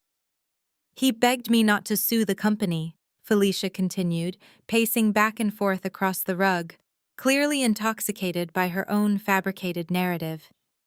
"He told me that my portfolio was the most brilliant thing he had seen all year. He said they are currently drafting my employment contract for the vice president role, but they have to put a freeze on the hiring process until the police finish their investigation into your corporate espionage." My father, Calvin, nodded vigorously, stepping forward to back up her absurd story. "You hear that, Simone? You completely embarrassed yourself. You tried to play the big-shot corporate titan, and you just ended up proving exactly what we have always known about you. You are a bitter, unstable failure who cannot stand to see your own sister succeed." My mother let out a heavy, dramatic sigh, placing a hand over her heart as if she had just survived a terrible ordeal. "Thank goodness that CEO was professional enough to reach out to you, Felicia. I cannot even imagine the embarrassment of having a daughter arrested for trespassing. Simone, you are incredibly lucky your sister is such a forgiving, gracious person. If it were anyone else, you would already be in a jail cell." The family dynamic of gaslighting was currently operating at maximum capacity. It was a fascinating, horrifying spectacle. They did not care about the glaring logical inconsistencies in Felicia's story. They did not care how a supposed data entry clerk could command two massive security guards to physically remove a guest. They did not want the truth. The truth was dangerous. The truth required them to look at the woman standing in their living room and admit that the child they had relentlessly discarded had built an empire, while the child they had worshipped was a complete fraud. They desperately needed me to be the villain so they could maintain the comfortable, familiar illusion of their perfect family hierarchy. They wanted their punching bag back. Felicia stopped pacing and stood directly in front of me, crossing her arms over her chest. The tears were completely gone now, replaced by a cruel, vindictive sneer. "The CEO told me that you are going to be fired by the end of the day," Felicia declared, pointing her finger at the floor between my feet. But I told him I would be willing to drop the trespassing charges and consider taking the job under one specific condition. I told him you need to learn your place. I tilted my head, keeping my expression entirely blank. "And what exactly is my place, Felicia?" "Right here," she sneered. "On your knees. You are going to get down on your knees right now in front of Mom, Dad, and Trent. You are going to look me in the eye and beg for my forgiveness. You are going to admit that you are insanely jealous of my life, my husband, and my career. And then, you are going to pull out your phone, call your little temp agency manager, and beg them to let you keep your miserable minimum wage job so you do not end up homeless. If you do that, I will call the CEO back and tell him to show you some mercy." The room went dead silent again. Calvin, Brenda, and Trent all stared at me, waiting for me to break. They expected me to crumble under the weight of their collective judgment. They expected the crushing pressure of their combined disappointment to force me down onto the oriental rug. This was the moment they lived for. The moment they could collectively crush my spirit and assert their absolute dominance over my reality. I looked at Trent, who was smirking from the armchair, clearly enjoying the show. I looked at my mother, who was glaring at me with self-righteous indignation. I looked at my father, whose chest was puffed out with patriarchal authority. And finally, I looked at Felicia, who was standing there with a smug, victorious grin, entirely convinced that her fabricated lie had cornered me. I let out a slow, deeply relaxed breath. The absolute absurdity of their demands washed over me, completely validating every single boundary I had ever set to protect my peace. I did not feel angry anymore. I did not feel the familiar, twisting ache of a daughter seeking parental validation. I just felt completely and utterly free. I slowly reached into the pocket of my custom suit trousers and pulled out my personal cell phone. I tapped the screen, unlocking it, and held it up so the bright screen illuminated the space between us. "That is a very compelling story, Felicia," I said, my voice smooth, even, and echoing with the dangerous calm of a predator about to strike. "It truly is an Oscar-worthy performance. The detail about the CEO calling you in the Uber was a particularly nice touch. It shows a real flair for creative writing." Felicia frowned, her smug grin faltering slightly. "Call your manager, Simone. Stop stalling." "I am not stalling," I replied softly. "I am simply trying to decide which contact to call.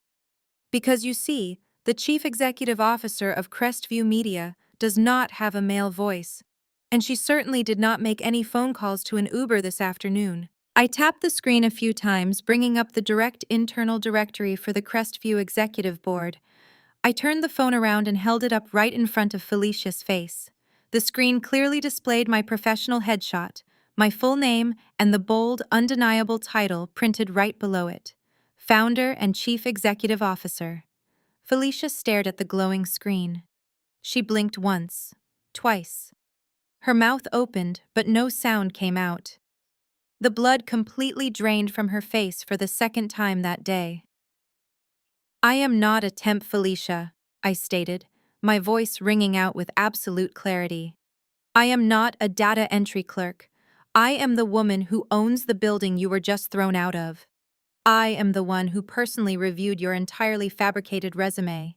and I am the one who instructed my security team to remove a hostile, unqualified liar from my property.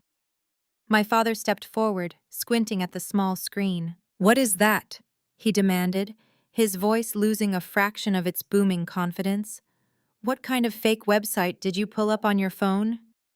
"It is not a fake website, Dad," I said, pulling the phone back and sliding it calmly into my pocket.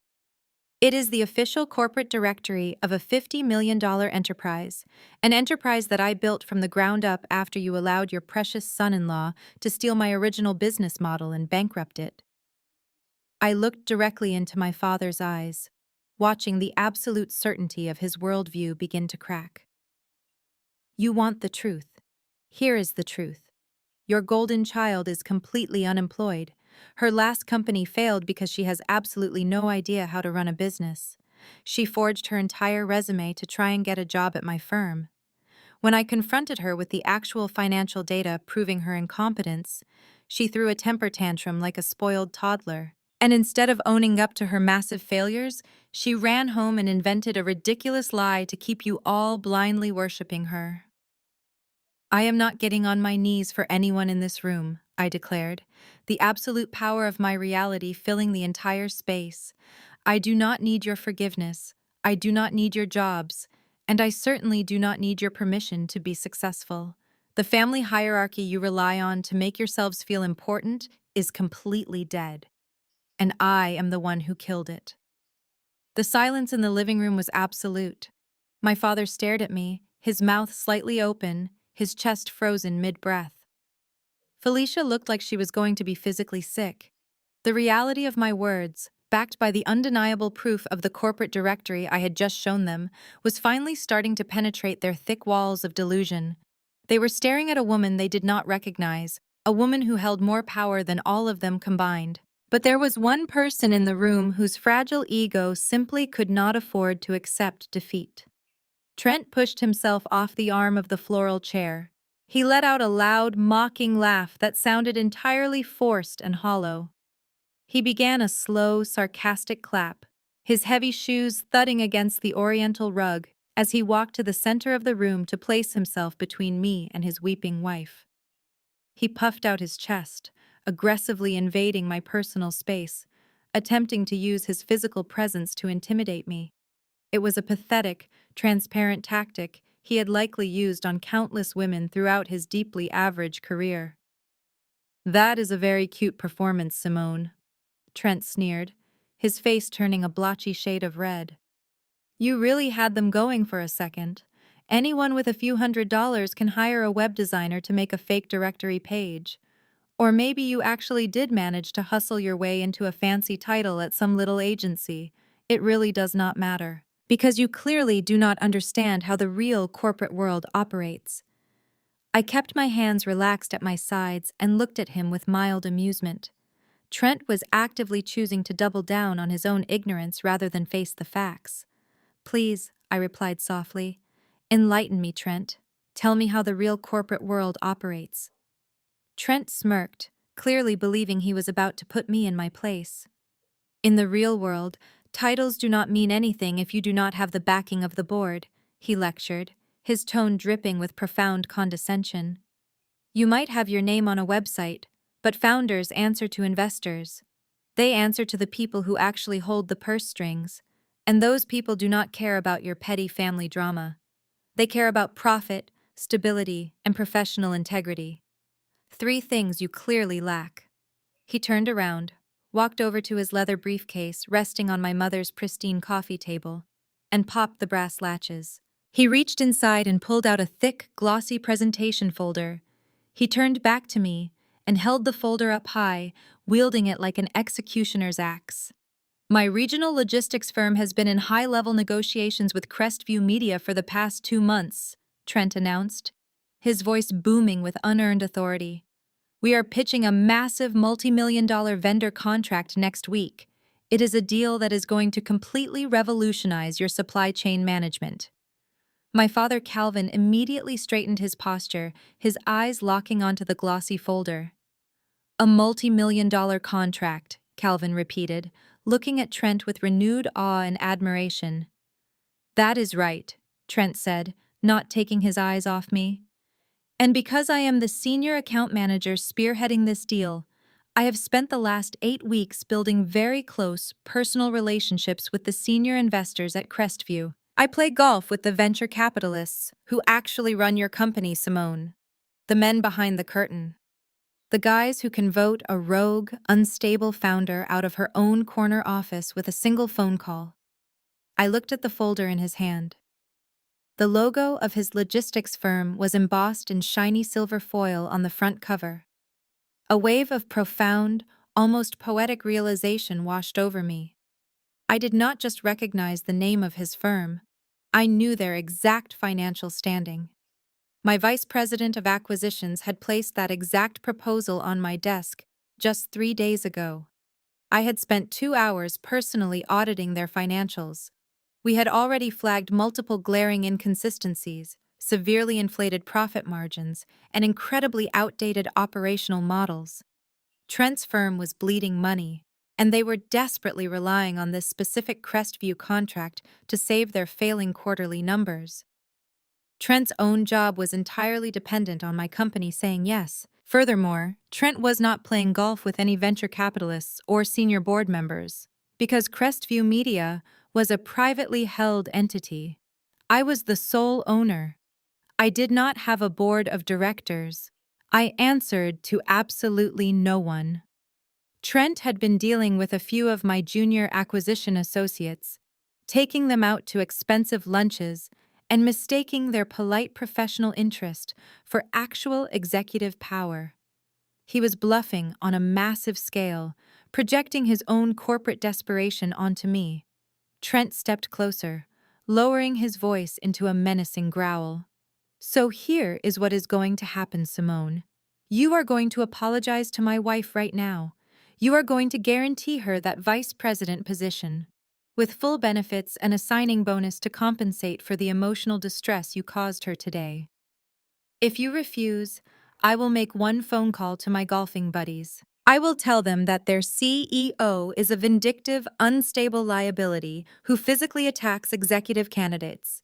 He leaned in, his breath smelling faintly of stale coffee and mints. I will have the board vote you out by Friday, Trent promised. I will personally see to it that you are completely blacklisted from the industry. We will sue you for corporate sabotage and gross misconduct.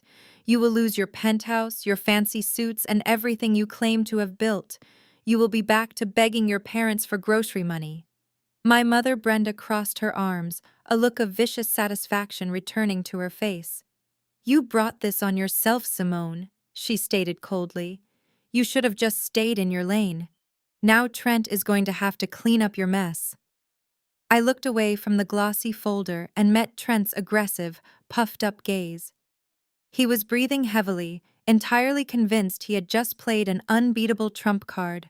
He thought his mediocre corporate privilege and his blatant lies were enough to intimidate me into absolute submission. He was expecting me to panic. He was waiting for the realization of my impending ruin to wash over my face. I did not argue with him. I did not correct his fundamental misunderstanding of my company structure. I did not tell him that I was the one holding the pen that would sign his professional death warrant. I simply let a slow, chilling smile spread across my face. It was a smile completely devoid of warmth, a smile that promised absolute destruction. I looked him dead in the eye, my voice barely above a whisper, yet carrying the weight of an entire empire. I look forward to your pitch, Trent, I said. The absolute lack of fear in my response hit him like a physical blow. His smug smirk faltered, his brow furrowing in deep confusion. He opened his mouth to deliver another threat, but I did not give him the opportunity. I turned my back on him. I turned my back on my weeping sister, my glaring mother, and my stunned father. I walked out of the living room with my head held high. I retrieved my tailored trench coat from the wooden banister, slipping it over my shoulders as I walked through the marble foyer. I opened the heavy front door and stepped out into the warm evening air. I did not look back.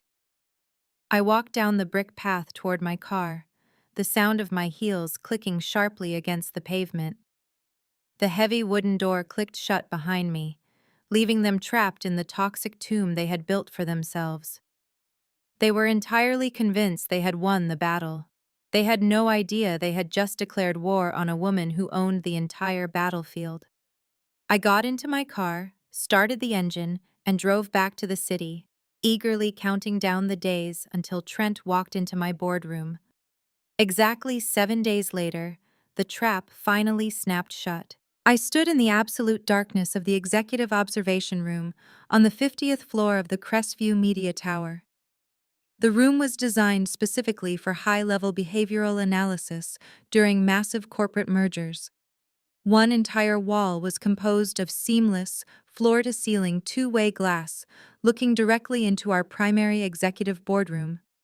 On my side of the glass, it was pitch black and completely silent. On the other side, the room was flooded with bright morning sunlight, illuminating the massive white marble conference table and the plush leather chairs. I took a slow sip of my black coffee, my eyes locked on the heavy glass doors of the boardroom. My vice president of acquisitions, a brilliant and notoriously ruthless negotiator named Carter, was already seated at the head of the table. He was flanked by two of our top financial analysts. They looked like apex predators waiting for a meal. At precisely 10 o'clock, the boardroom doors swung open. Trent walked in. Watching him enter my corporate domain was like watching a cartoon character stumble into a minefield. Trent strutted into the room with his chest puffed out, wearing a shiny navy blue suit that was tailored just a fraction too tight. He was flanked by two young, visibly terrified junior associates who were carrying heavy boxes of presentation materials. Trent did not offer to help them. He did not even hold the door. He simply marched to the opposite end of the marble table, dropped his leather briefcase onto the pristine surface with a loud, obnoxious thud, and flashed a brilliant, entirely unearned smile. "Good morning, gentlemen," Trent boomed, projecting his voice as if he were addressing a crowded auditorium instead of a quiet boardroom. He walked around the table and aggressively shook Carter's hand, using the classic power grip, where he tried to physically pull Carter slightly off balance. Carter did not budge. He simply stared at Trent with polite, chilling indifference. Trent laughed loudly, completely oblivious to the freezing temperature in the room. "I have to tell you, Carter, the traffic on the interstate this morning was absolutely brutal. I almost thought I was going to have to call in my helicopter. Just a little joke to start the morning. But seriously, it is great to finally be here. I was just telling my golfing buddies at the country club this weekend that Crestview is finally ready to step into the big leagues with our logistical support." From the shadows of the observation room, I shook my head. It took him less than 60 seconds to drop a golf reference and subtly insult the $50 million company he was begging for money. It was almost majestic in its sheer stupidity. Carter gestured gracefully for Trent to take a seat. "Let us begin the presentation, Trent," Carter said, his voice entirely devoid of the jovial camaraderie Trent was desperately trying to establish. "We have reviewed the preliminary packet you submitted last week. We are interested in hearing how you plan to execute the operational deliverables over the next 4 quarters." Trent unbuttoned his suit jacket, leaned back in his leather chair, and crossed his ankle over his knee in a display of supreme, relaxed confidence. He did not open his laptop. He did not hand out detailed financial folios to the Crestview team. Instead, he snapped his fingers at his junior associates, gesturing vaguely toward the projector screen at the front of the room. "The boys will get the slides pulled up," Trent said dismissively, not even looking at his own team. "But honestly, Carter, we do not need to get bogged down in the boring micrometrics right out of the gate. You and I are big picture guys. We understand the language of high-level synergy. What my firm is offering Crestview is a dynamic paradigm shift in your supply chain pipeline. We are talking about leveraging holistic networks to maximize your back-end efficiency." He was speaking entirely in empty buzzwords. It was the exact same strategy Felicia had used during her disastrous interview. They were truly a match made in heaven. They both believed that if you spoke loudly enough and used enough complicated adjectives, nobody would realize you had absolutely zero idea what you were talking about. I leaned closer to the glass, resting my hand against the cool surface. Through the audio feed, I could hear every nervous rustle of paper from his associates. When the first slide finally appeared on the projector, it was an absolute embarrassment. It was a generic bar graph with no labeled axes, accompanied by 3 bullet points outlining basic customer service protocols. There was no financial forecasting. There were no risk management strategies. There was absolutely nothing that justified a multi-million-dollar vendor contract. Carter folded his hands on the marble table. "Trent," Carter interrupted smoothly, "this slide indicates a projected 20% increase in delivery speed. Can you walk me through the specific logistical infrastructure changes you will implement to guarantee that metric?" Trent froze for a fraction of a second. The confident smirk wavered, but he quickly plastered it back on. "Well, Carter, that is the beauty of our proprietary system," Trent replied, leaning forward and lowering his voice as if sharing a corporate secret. "We utilize a highly aggressive optimization strategy. We trim the fat. We motivate the ground floor workers. It is about leadership. You cannot quantify leadership on a spreadsheet, but you feel it in the quarterly profits." "Right." He actually winked at Carter. I let out a soft laugh in the dark observation room. He was trying to charm his way past a multi-million-dollar financial audit with a wink and a vague promise about trimming the fat. He had walked into one of the most ruthless boardrooms in Atlanta entirely unprepared, assuming that his mediocre charm and his white privilege would automatically grant him access to the vault.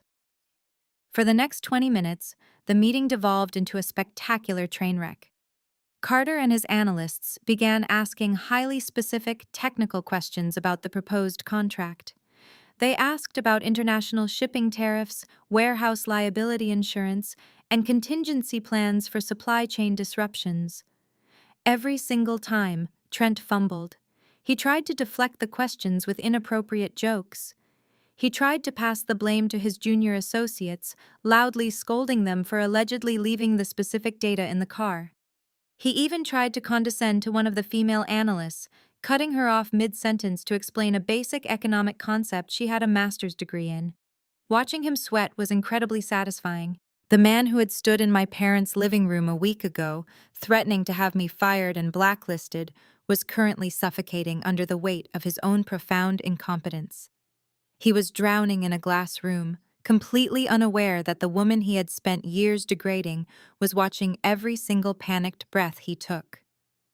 Eventually, Trent realized the charm offensive had completely failed. The friendly, buddy-buddy persona dissolved into visible desperation.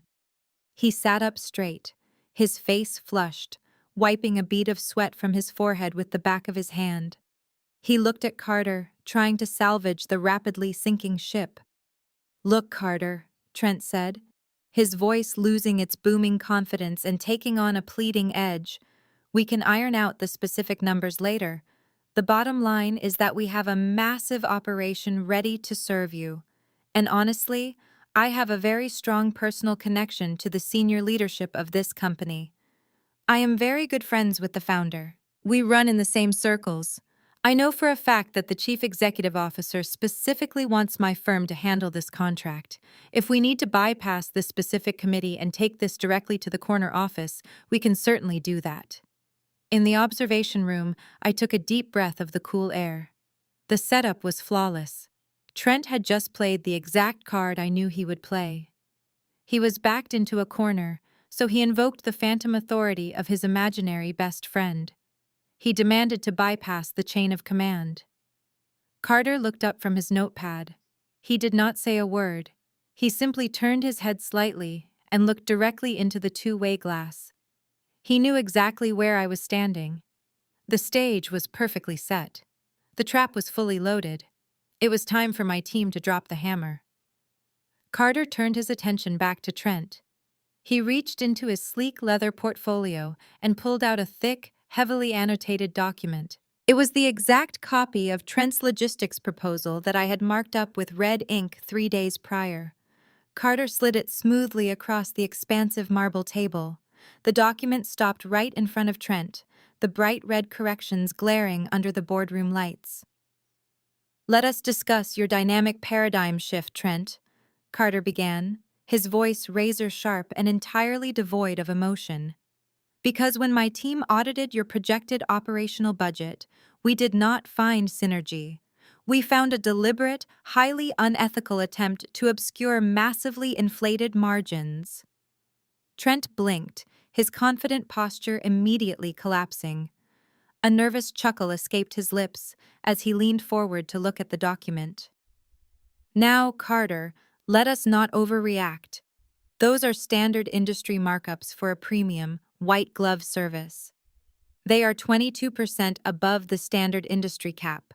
Carter fired back without missing a single beat. You embedded hidden administrative fees into your third quarter projections and attempted to bury them under the classification of variable fuel surcharges. Furthermore, your entire logistical model relies on a hub and spoke routing system that was rendered completely obsolete 5 years ago by automated localized fulfillment centers. You are asking Crestview Media to pay a premium executive rate to subsidize your antiquated technology and poor management. In the dark observation room, I watched Trent physically deflate. His shoulders slumped. He looked down at the red ink bleeding across his supposedly flawless proposal. His two junior associates were staring at the marble table, completely paralyzed by the brutal, analytical dressing down their boss was receiving. They knew the numbers were bad, and now they knew that we knew. We also ran a comprehensive background check on your fleet compliance and freight forwarding records, Carter continued relentlessly, not giving Trent a single second to recover. You claimed a 98% on-time delivery rate in your executive summary. Our independent audit revealed your actual metric is closer to 74% when factoring in the warehouse delays and last-mile delivery collapses you conveniently scrub from the primary report. This is not a premium service, Trent. This is a fundamental misrepresentation of your corporate capabilities. Trent reached up and wiped his forehead. The air conditioning in the boardroom was set to a crisp 68 degrees, but sweat was rapidly pooling at the collar of his overly tight navy suit. He stammered, his mouth opening and closing as he tried to formulate a coherent response. But he had absolutely nothing. He had relied entirely on golf jokes, firm handshakes, and unearned confidence to close his deals for years. He had completely underestimated the absolute predatory intellect of my acquisitions team. Crestview Media handles crisis management for global conglomerates, Carter stated, delivering the final fatal blow. We only partner with top-tier, completely transparent agencies that can guarantee flawless execution under immense pressure. Your firm does not meet our minimum threshold for integrity, honesty, or basic competence. We are officially rejecting this proposal. The multi-million-dollar contract is denied. The words hung in the cold air like a physical execution. Denied. Trent's jaw dropped. His eyes widened in absolute, unadulterated panic. Without this massive contract, his failing quarterly numbers would be fully exposed to his own corporate superiors. His job, his leased luxury car, and his entire suburban country club lifestyle were actively evaporating right in front of his eyes. The desperation mutated instantly into reckless, unhinged entitlement. Trent slammed both of his hands down on the marble table. He pushed himself up so violently that his heavy leather chair rolled backward and crashed into the glass wall. "You do not have the authority to make this decision," Trent yelled, his voice cracking with desperate rage. "You are just a mid-level numbers guy, Carter. You are looking at a spreadsheet. You do not understand the personal relationships that drive this industry." Carter did not even blink. He calmly gathered his files. "My authority on this matter is absolute, Trent. The meeting is over. I suggest you pack up your materials and validate your parking at the front desk." "No, the meeting is not over," Trent roared, completely losing whatever fragile shred of professional decorum he had left. He snatched his briefcase off the table. "I am not taking a rejection from a glorified accountant. I told you, I am close personal friends with the founder of this company. I play golf with him. He practically guaranteed me this account over drinks last month. If you want to play hardball, fine. But I am going over your head. I am going to talk to the boss right now, and when I tell him how you just treated me, you are going to be clearing out your desk by noon. Before Carter or the boardroom security personnel could intervene, Trent turned and stormed out of the room. He burst through the heavy glass doors and marched directly into the main executive corridor. I turned away from the observation window. I smoothed down the front of my tailored suit, walked out of the dark room through the private back exit, and made my way swiftly toward my corner office. I had to be in position. Out in the hallway, the chaotic scene was unfolding perfectly. I could hear Trent loudly demanding directions to the chief executive officer's suite. A brave junior associate tried to step in his path, holding up a hand to ask him to stop. Trent literally shoved past the young man, his face dark red with fury, completely blind to the massive corporate boundaries he was violating. He was a man drowning, willing to destroy everything and everyone around him, just to grab a lifeline he believed he was fundamentally entitled to. Maya, my executive assistant, was standing calmly by her desk. She saw Trent storming down the corridor like an angry bull. Following the exact security protocol I had laid out for her that morning, she did not call the guards. She simply stepped aside, allowing Trent to march right up to the heavy oak double doors of the corner office. "I am here to see the CEO," Trent shouted at Maya, not even waiting for her to respond. He grabbed the brass handles, shoved the doors open with a violent push, and stormed into the massive, sunlit executive suite. "Listen to me," Trent yelled to the room, assuming he was speaking to his imaginary golfing buddy. "Your acquisitions guy is completely out of line. I am not leaving this building until we get this contract signed." I was sitting perfectly still behind my polished mahogany desk. The midday sun was streaming through the floor-to-ceiling windows behind me, casting a long, powerful shadow across the room. I was holding his heavily redacted, rejected proposal folder in my hands. Trent took 3 aggressive steps into the office before his brain finally processed the visual information right in front of him. His heavy footsteps stopped abruptly. The aggressive, entitled shouting died instantly in his throat. He stood frozen in the center of the oriental rug. He looked at the massive desk. He looked at the floor-to-ceiling windows. He looked at the luxurious leather chair. And then he looked directly at me. The absolute silence of the corner office swallowed him whole. I did not say a word. I simply looked at him, my expression perfectly calm, holding his rejected proposal out over the mahogany wood. Trent's eyes darted frantically around the room, desperately searching for the man who was supposed to be sitting in that chair. He looked for the powerful, wealthy white executive he had invented in his mind, the phantom savior who was going to rescue his career and validate his superiority. But there was no one else in the room. There was only the woman he had publicly mocked at a family barbecue. There was only the woman he had told to go fetch coffee at a warehouse just 1 week ago. I let the silence stretch until it became physically agonizing for him. I watched the blood drain from his face, replaced by a sickly, pale realization. I let him feel the crushing, undeniable weight of the empire I had built, an empire he had just tried to bully his way into. "Are you looking for the boss, Trent?" I asked, my voice smooth, quiet, and echoing with absolute, terrifying authority. "Or are you just here to fetch my coffee?" 3 days after Trent ran out of my corner office like a terrified child, the city's corporate elite gathered at the grand ballroom of the Four Seasons for the Atlanta Black Chamber of Commerce annual gala.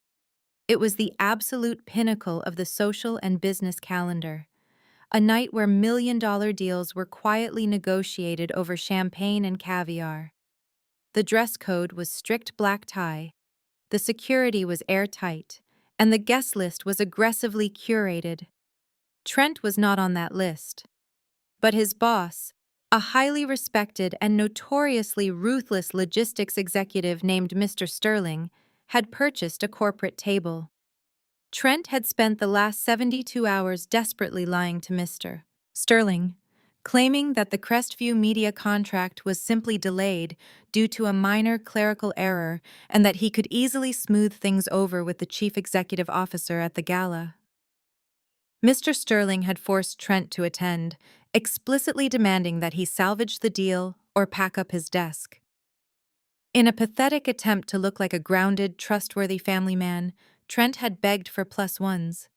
He brought Felicia, who was desperately clinging to the illusion of high society, along with my parents, Brenda and Calvin. They were there to rub elbows, take pictures for social media, and pretend they belonged among the actual titans of industry. I arrived an hour after the doors opened. I did not take the service elevator, and I certainly did not park a 10-year-old Honda Accord down the street. My chauffeur pulled the Maybach directly up to the red carpet. I stepped out into the flashing lights of the local press photographers. I was wearing a custom deep emerald green Vera Wang gown that draped flawlessly across my shoulders and cascaded into a dramatic train. Around my neck rested a simple but blindingly brilliant diamond collar. I looked exactly like what I was, untouchable. I handed my velvet clutch to the coat check attendant and stepped into the sprawling chandelier-lit lobby. The string quartet was playing softly over the low, sophisticated murmur of hundreds of wealthy guests. I took a glass of champagne from a passing waiter and scanned the room. It took me less than 10 seconds to spot them. My family was huddled near the back corner of the lobby, standing awkwardly by the restrooms.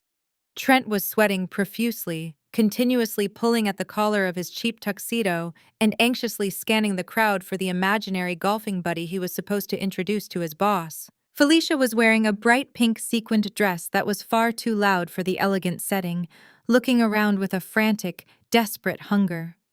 Suddenly, my mother Brenda turned her head. Her eyes locked onto me. She froze completely, her jaw dropping as she took in the emerald gown and the diamonds, but her shock quickly morphed into familiar, aggressive indignation. She tapped Calvin on the shoulder, pointed at me, and then began marching directly across the marble floor with all the furious entitlement of a woman who believed she owned the world. She intercepted me just as I was walking toward the main ballroom doors. She grabbed my arm, her manicured nails digging sharply into my skin. I calmly looked down at her hand until she realized her mistake and hastily pulled it back. "What in the world are you doing here?" Brenda hissed, keeping her voice low so the nearby guests would not hear her screaming. "How did you get inside this hotel, Simone? Did you sneak in through the kitchen? Did you bribe one of the catering staff to let you wear that dress?" I took a slow sip of my champagne. "Good evening to you too, Mom," I replied softly. "Do not play games with me," she snapped, her eyes darting around nervously. "Trent's boss is standing right over there. His entire career is hanging by a thread tonight because of the mess you caused at that office building last week. We are here on official corporate business. You cannot just sneak into a high-class event to stalk your sister. You need to turn around, walk right back out that door, and go home before you embarrass us in front of the people who actually matter." Calvin walked up behind her, puffing out his chest. "You heard your mother," he grumbled, looking at my gown with deep suspicion. "This is not a place for freelancers playing dress-up. Trent is under a lot of pressure tonight to close a massive deal. We will not let you ruin his networking opportunities just because you are desperate for attention." I looked past my parents and made direct eye contact with Trent, who was standing a few feet away. He looked absolutely terrified. He knew exactly why I was there, but he had been too much of a coward to tell my parents the truth about his pitch meeting. He had let them continue believing their delusional narrative because admitting I was the chief executive officer would mean admitting his own monumental failure. "I am not here to ruin Trent's networking opportunities," I told my parents, my voice dripping with icy amusement. "In fact, I highly encourage him to introduce himself to anyone he wants.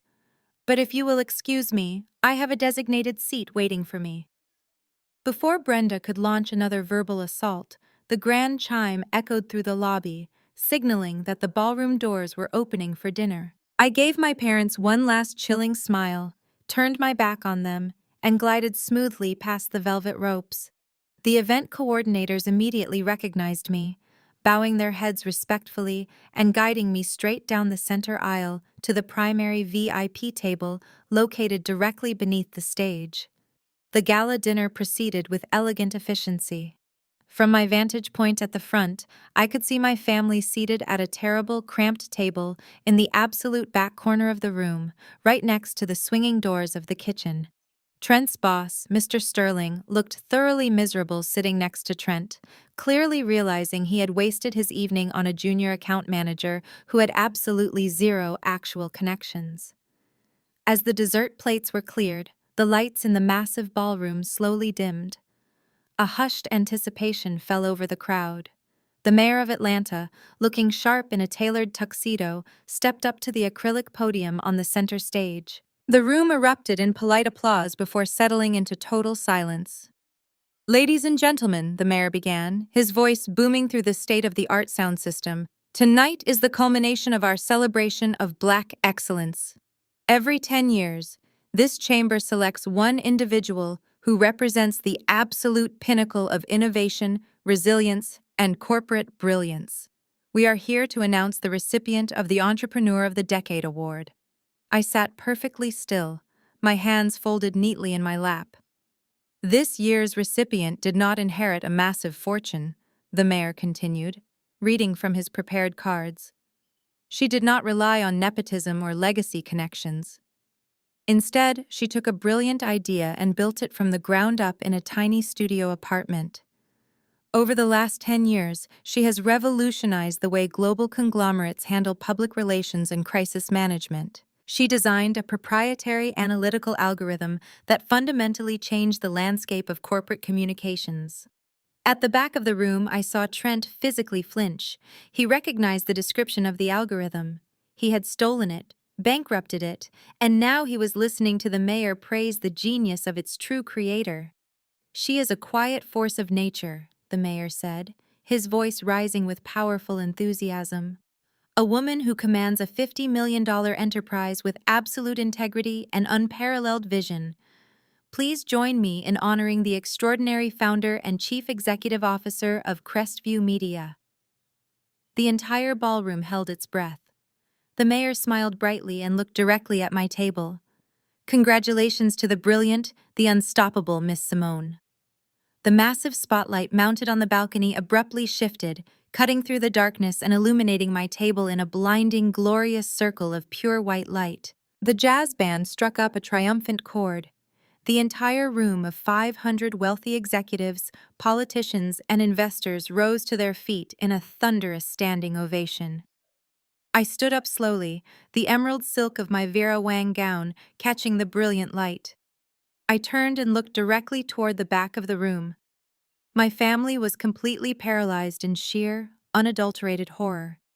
My mother had both hands clamped over her mouth, her eyes wide with a terror so profound it looked like she had just seen a ghost. Calvin was gripping the edge of his table, his jaw completely unhinged. Felicia was perfectly frozen, her face drained of all color, staring at the stage as her entire fabricated reality violently collapsed around her. And Trent was sinking so low into his chair he practically disappeared. I turned away from them and began my walk to the stage. The crowd parted for me like the Red Sea. Powerful executives reached out to shake my hand as I glided down the aisle. I climbed the carpeted steps, shook the mayor's hand, and accepted the heavy crystal trophy. I stepped up to the microphone. I looked out over the sea of faces and then locked my eyes dead onto the back corner table. "Thank you," I said, my voice echoing crystal clear through the massive ballroom. "It is an incredible honor to stand before you tonight. Building an empire is never an easy journey. It requires relentless discipline, sleepless nights, and an unwavering belief in your own vision. But more importantly, it requires the strength to recognize when you are carrying dead weight." I paused, letting the words hang heavily in the air. "For a long time, I was told that I did not have the pedigree for the boardroom," I continued, quoting Trent's exact insult from the barbecue. "I was told that I lacked the sophistication to succeed." But I learned that sometimes the people who try the hardest to keep you at the bottom are simply terrified that you are going to outgrow them. They demand your labor but deny your brilliance. The greatest business decision I ever made was not an acquisition or a merger. It was the decision to completely cut off the toxic voices that demanded I stay small to make them feel big. The crowd erupted into passionate applause. Several women in the front row were nodding vigorously. To anyone out there who is currently being underestimated, I said, wrapping my hand tightly around the crystal trophy, do not argue with them. Do not beg for a seat at their table. Build your own table. Build your own building. And when they finally come knocking on your door begging for an invitation, you will have the profound pleasure of telling them that they lack the integrity to enter. Thank you, Atlanta. The ballroom absolutely exploded. The applause was deafening. I stepped back from the podium, smiling gracefully as the cameras flashed in rapid succession. I walked down the stage stairs and was instantly surrounded by a flock of investors and industry titans eager to introduce themselves. But through the crowd, I kept my eyes on the back table. The fallout was instantaneous and brutal. Trent's boss, Mr. Sterling, stood up from his chair. His face was a mask of absolute fury. He turned to Trent, his voice carrying just enough over the applause for nearby tables to hear. "You told me you played golf with him," Mr. Sterling roared, pointing a furious finger at Trent's chest. "You told me you were close personal friends with the CEO of Crestview. You completely humiliated this firm. You lied to my face, and you cost us millions." Trent threw his hands up, stammering frantically, trying to grab Mr. Sterling's arm to beg for mercy. Mr. Sterling violently yanked his arm away. "Do not ever contact me again," he spat. "You are fired, Trent. Clear out your desk by tomorrow morning." Mr. Sterling turned and stormed out of the ballroom. Trent collapsed back into his chair, burying his face in his hands.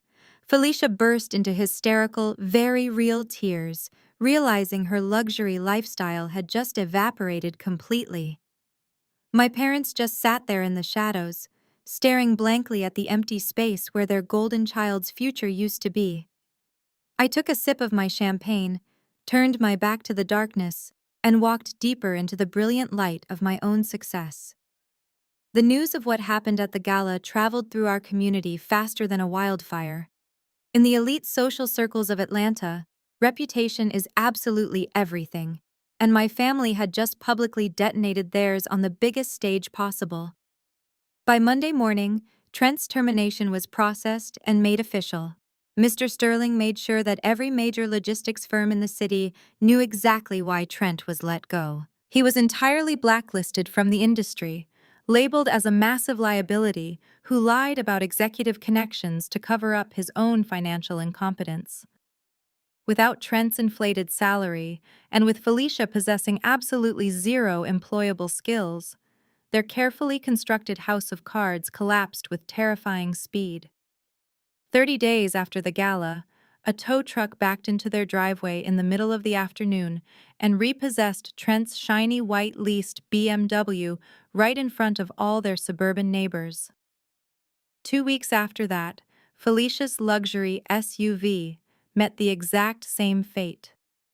They were drowning in massive credit card debt they had accumulated trying to project an image of wealth they never actually possessed. Their country club membership was revoked for unpaid dues, and the bank initiated foreclosure proceedings on their home. For my parents, the ruin was not just financial, it was deeply, permanently social. The people sitting in that ballroom were the same people my parents went to church with, the same people they played tennis with, and the people they had lied to for years.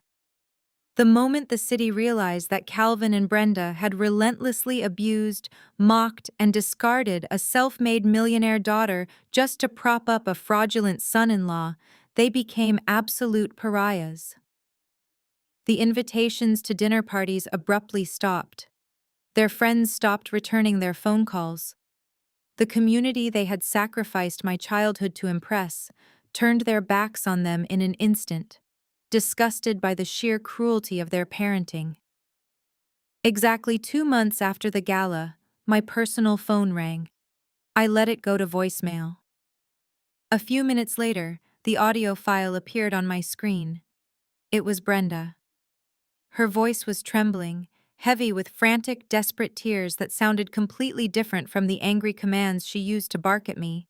She was sobbing, begging for family forgiveness. She rambled about how blood is thicker than water, how they had made some terrible mistakes, and how they were just so proud of the woman I had become. And then, right on cue, came the inevitable pivot. She begged me for a $500,000 loan to save Felicia's house and help Trent get back on his feet. She promised they would pay me back. She pleaded with me to remember that we were family. I was sitting on the sprawling terrace of my downtown penthouse, wrapped in a plush silk robe. The evening air was perfectly warm, and the city of Atlanta was stretching out below me, a glittering ocean of lights and endless possibilities. I listened to my mother's frantic, manipulative tears echoing softly from the speaker of my phone. I felt absolutely nothing. No guilt, no sorrow, no obligation. Just a profound, impenetrable calm. Before she could even finish her desperate plea for cash, I reached out and tapped the red trash can icon on my screen. The audio cut off instantly. The voicemail was deleted permanently. The silence that washed over the balcony was the most beautiful sound I had ever heard in my entire life. A moment later, the screen of my phone lit up with a text message in our executive group chat. It was Julian, Carter, and Maya. They were waiting at a reserved table at a five-star restaurant down the street, inviting me to join them to celebrate the closing of our most profitable quarter to date. They were my chosen family. They were the people who respected my mind, protected my peace, and stood by me when we were building the empire from the ground up. I typed a quick reply, letting them know I was on my way. I set the phone down on the glass patio table and picked up a chilled crystal flute filled with vintage champagne. I walked over to the edge of the terrace and rested my hand on the cool metal railing. I looked out over the skyline of the city I had conquered on my own terms. My family had spent 35 years trying to convince me that I was entirely worthless, demanding that I shrink myself to fit into their toxic shadows. But the shadows were gone now. I had starved their darkness by simply walking into the light. I took a slow, deep sip of the champagne, letting the crisp taste settle on my tongue. I closed my eyes and breathed in the sweet, unbroken silence of absolute freedom. The greatest lesson I learned from this entire ordeal is that your worth is never defined by people who are committed to misunderstanding you. For years, I allowed my family's toxic hierarchy to dictate my emotional state, hoping my quiet endurance would eventually earn their respect. I realized that sharing DNA does not automatically grant someone access to your table. Sometimes, the most powerful move you can make is to silently step out of their shadow, build your own empire, and let your undeniable success be the loudest response. You owe absolutely nothing to those who only want to keep you in the dark. If you have ever had to cut ties with toxic family members to protect your peace and build your own success, hit the like button, subscribe for more stories, and let me know how you reclaimed your power in the comments below.